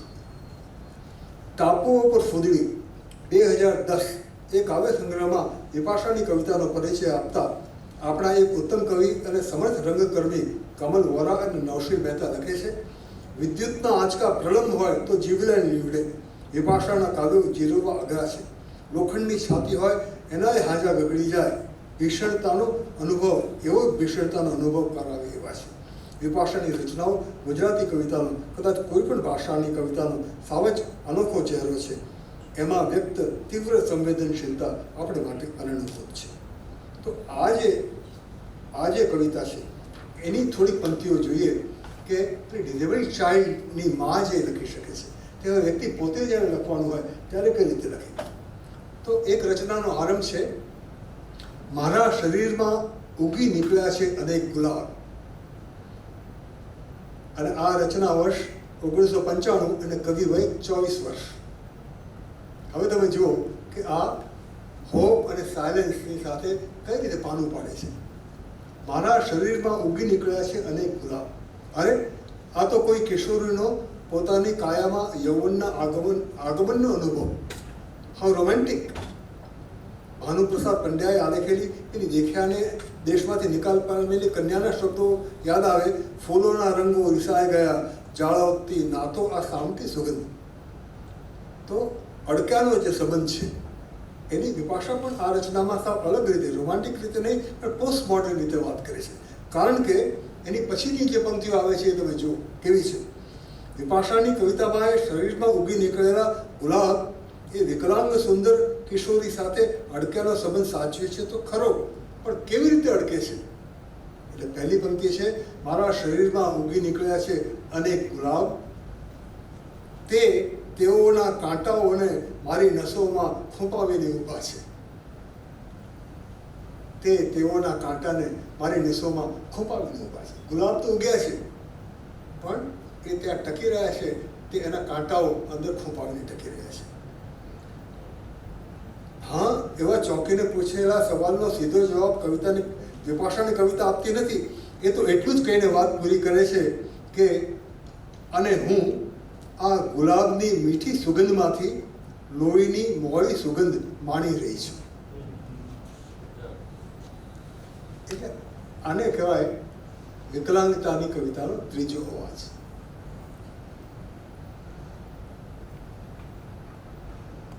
ન ફરિયાદ, ન રુદન, ન કોઈ પ્રાર્થના. રઘુવીર ચૌધરીનો એક લેખ છે, વિપાશા ફરિયાદ કેમ કરતી નથી. ઉત્તર વિપાશાની કવિતા આપે છે.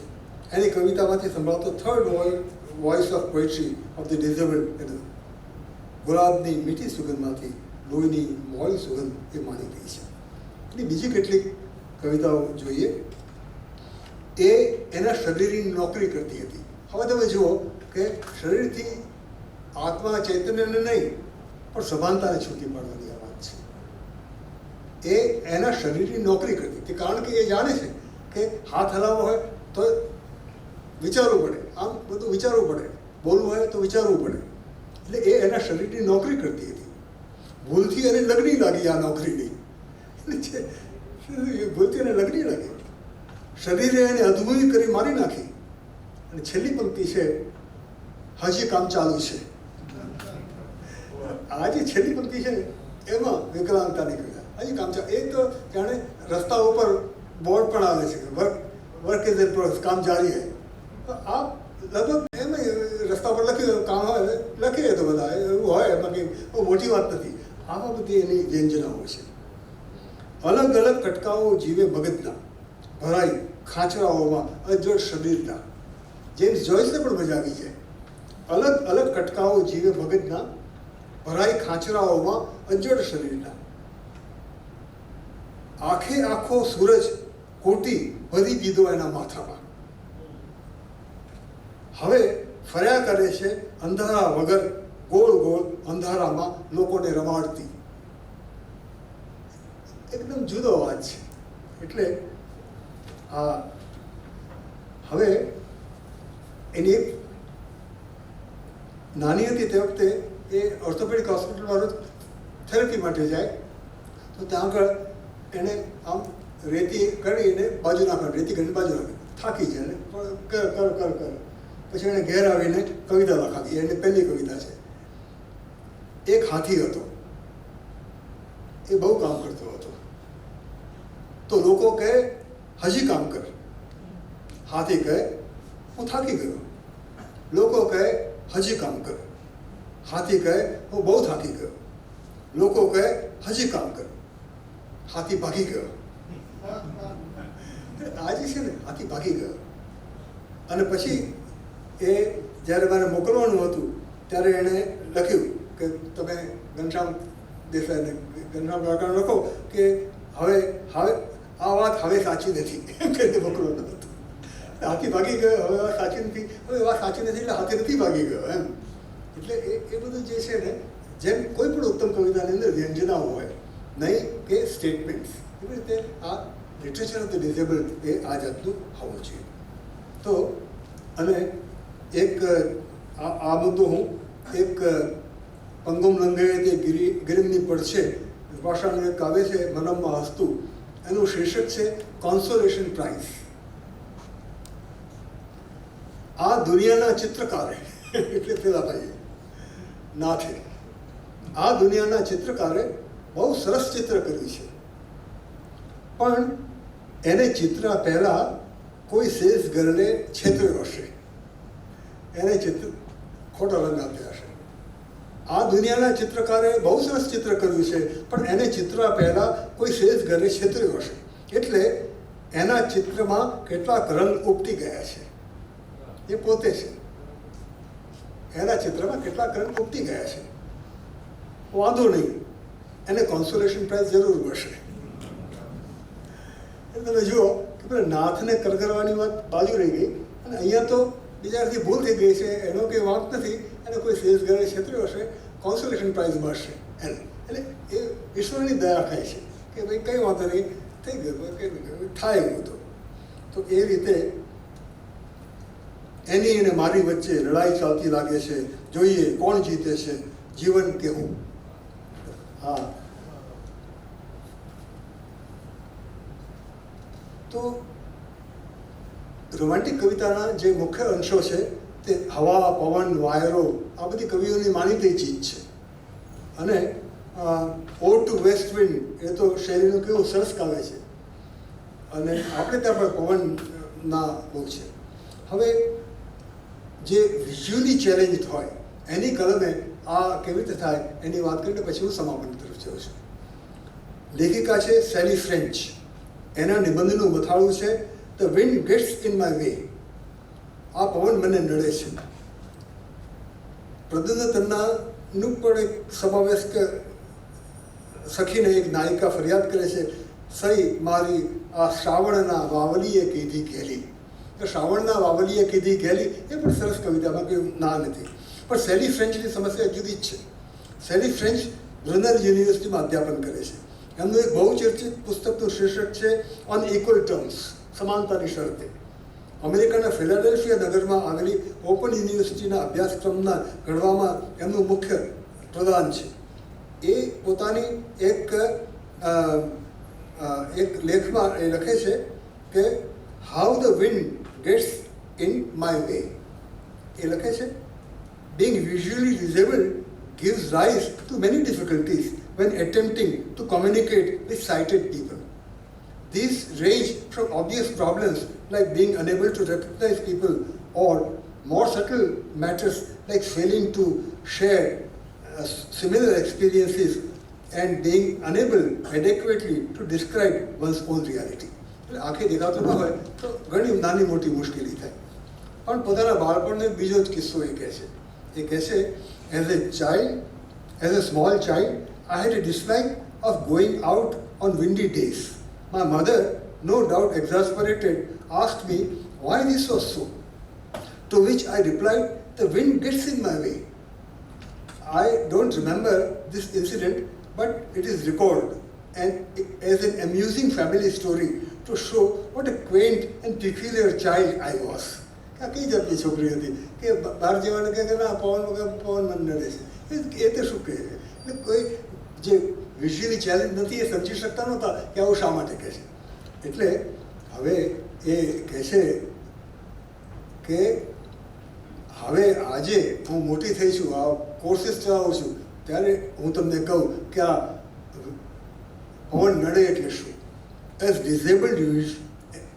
visually disabled adult, I know exactly what I meant. Going out on a windy day is more difficult. The wind makes a noise which obscures small auditory cues which, though rarely appreciated until they are absent, are so helpful while walking around. પવનના સુસવાટાના હતા, નાની મોટા અવાજ આવે દેખાતું નહોતું, એને આધારે જ આવે બધે. એટલે so helpful while walking around. Wearing a hat which covers the ears, as no doubt I did as a child,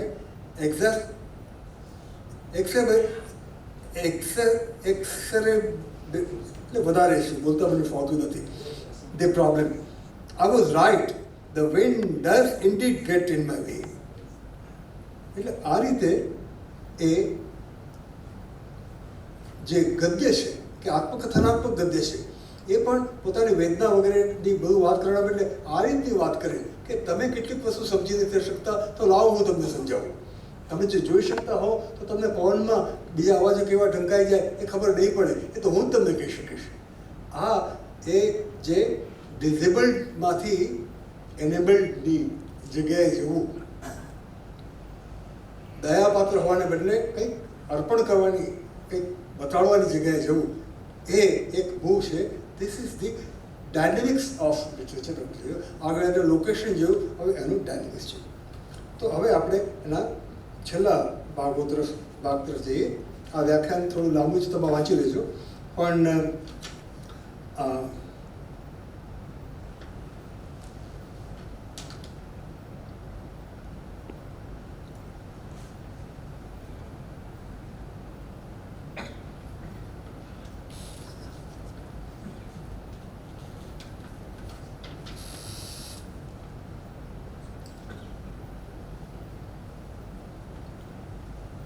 એક વિકલાંગ કિશોરી પોતાનો કોલેજ કાળ કઈ રીતે શરૂ કરે છે, અવરોધોને ભારે હિંમતથી હસી ખુશીને એની વાત માલિની છીપના શબ્દોમાં આપે છે. વન લિટલ ફિંગર નામનું પુસ્તક બહુ જાણીતું છે. વન લિટલ ફિંગર, એક આંગળીથી જે ટાઈપ કરતી હતી એટલે. તો એના ગ્રોનઅપ નામના વિભાગમાં એક પ્રકરણમાં એણે પોતાની કોલેજના પહેલા વર્ષોની વાત કરી છે. એનું શીર્ષક છે Why do you want to do the BA? તમારે BA કરવાની શી જરૂર છે? વિકલાંગ છો તમે. માલિની કહે છે, I was admitted to St. Xavier's College, Bombay, one of the most prestigious colleges in India. It was the first time that I was going to come in contact with a mass of normal students. Would I be accepted socially? Would I be able to cope up academically? Initially, there were some trouble as people did not have the experience or education about people with disability.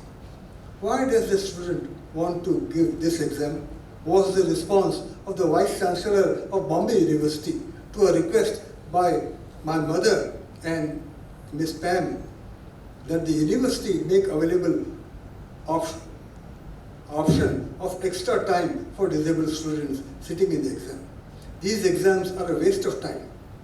They are useless and these students would be better kept home, the Vice Chancellor said. Bombay University now.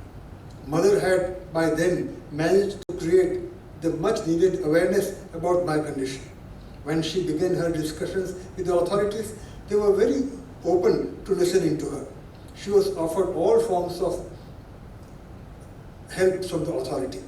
Mother argued valiantly for certain demands and eventually succeeded in having those demands. એટલે આ રીતે જે કુટુંબે આખા કુટુંબેને આપણે પડોશમાં પણ જો કોઈ હોય તો આપણે એ બોમ્બે યુનિવર્સિટીના વાઇસ ચાન્સલરને શું કહેવું અને બીજે પણ ઘણા લોકોને શું કહેવું એ પણ આ ઓલ ઇન્ડિયા ચીફના એના તો સમાપનમાં એ કહેવાનું કે ક્રિસ્ટી બ્રાઉન 1932 થી 1981 આયરિશ વ્યક્તિ સર્વાંગ એને પક્ષઘાત ગરીબ કુટુંબમાં અને એ પણ ડબલિનમાં એટલે ડબલિનમાંથી એક બાજુથી જેમ્સ જોઈસ આવ્યા તો એ જ સમયે ક્રિસ્ટી બ્રાઉન પણ આવ્યા અને એનું છે માય લેફ્ટ ફૂટ ગરીબ કુટુંબનો અને મજૂર કરતી માનો દીકરો જન્મ્યો સાવ ચાલી પણ ના શકે ડૉક્ટરે કહ્યું કે આનું કંઈ થવાનું નથી અને ભાઈબંધુ સાથે રમ્યા કરે અને પેલા ભાઈબંધુ પણ ગરીબ કુટુંબના એટલે કોલસાથી બધું કે આમ તેમ દોર્યા કરે નીચે છો ઉપર એક દિવસ પેલો છોકરો એની ગાડી હતી એને ગાડીને પાછું એણે નામ પણ આપ્યું હતું હેનરી તો હેનરી ઉપર ફર્યા કરે એક દિવસ હેનરી પણ તૂટી ગયો પણ તે એટલે પડ્યો હતો ત્યાં આગળ હેનરી તૂટીને તો એના ડાબા પગમાં એને કંઈ હલનચલન નાખ્યું એટલે ડાબા પગથી એણે કોલસો પકડ્યો અને કોલસો પકડીને કંઈક લખ્યું લીટા કર્યા તો બીજા બધા કંઈક લીટા કરે છે તેની મા આવી અને કહ્યું કે આ લીટા નથી આ તો એ લખ્યો છે તો પેલો છોકરો આમ તેમ રવડતો હતો હેનરી ઉપર એ સાંભળતો હતો બધું અને આમ જોતો હતો તે શીખી ગયો હતો કે આને એ કહેવાય આને બી કહેવાય અને પછી એણે વિથ માય લેફ્ટ ફૂટ એણે આ એ લખ્યું અને એની જે સફર છે અને પછી તો એ ખૂબ બધે ફર્યો પેરિસ ગયો હતો બધે ગયો હતો અને પછી તો બહુ જાણીતો લેખક બન્યો હતો એ પણ આપણે એ જે એની સફર છે અને જેમ્સ જોઈસની સફર છે એને બાજુ મૂકી અને આપણે તપાસવું જોઈએ કે વન ડે એને જે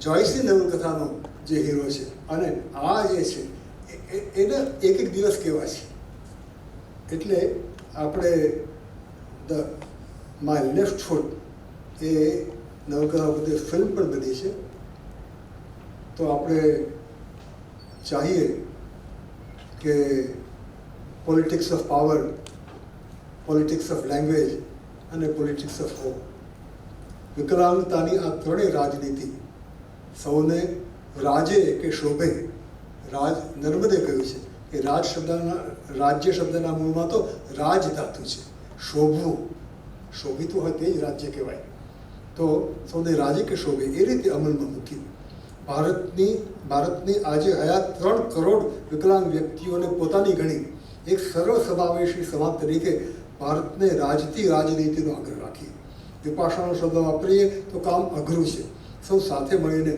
સર્વત્ર એક કામ કરીએ નિરંજન સ્મૃતિની નોળવેલ સૂંઘી આપણી અક્ષમિત શ્રી બનેલી સંસ્કૃતિ પોતાનો એ અલિફ પોતાનો આલ્ફા પોતાનો ક પોતાની ભોંય પર લખવા અને સક્ષમ સશક્ત બને અને એ રીતે પોતાની વિસ્તરેલી જાતની આત્મકથા કહો કે પદકથા કહો કે સર્વકથા લખવાને કલમ ઉપાડે એવી આ સ્મૃતિ અવસરે શુભેચ્છા.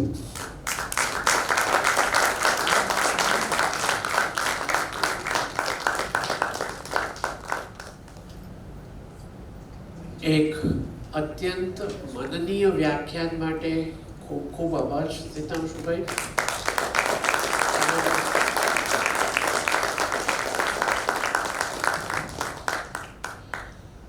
એક જ minute Vijaybhai 5 minute. If there are any questions, Sitanshubai has agreed to take them. કોઈને પણ કંઈ પૂછવું હોય વાત કરવી હોય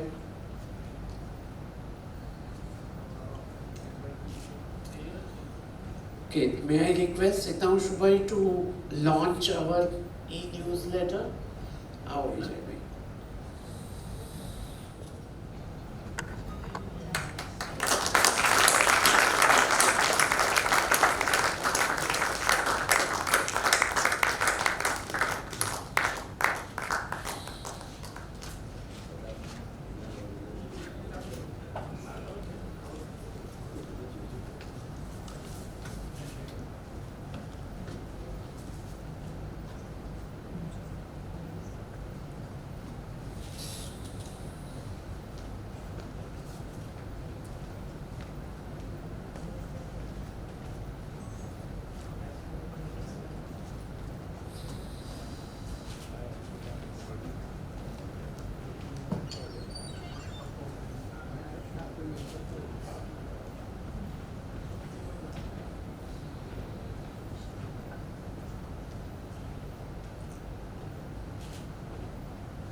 મહેનત કરી અને રૂપલબેને આ ન્યૂઝ લેટર ડિઝાઇન કર્યો છે. Grateful to you Rupalben. અને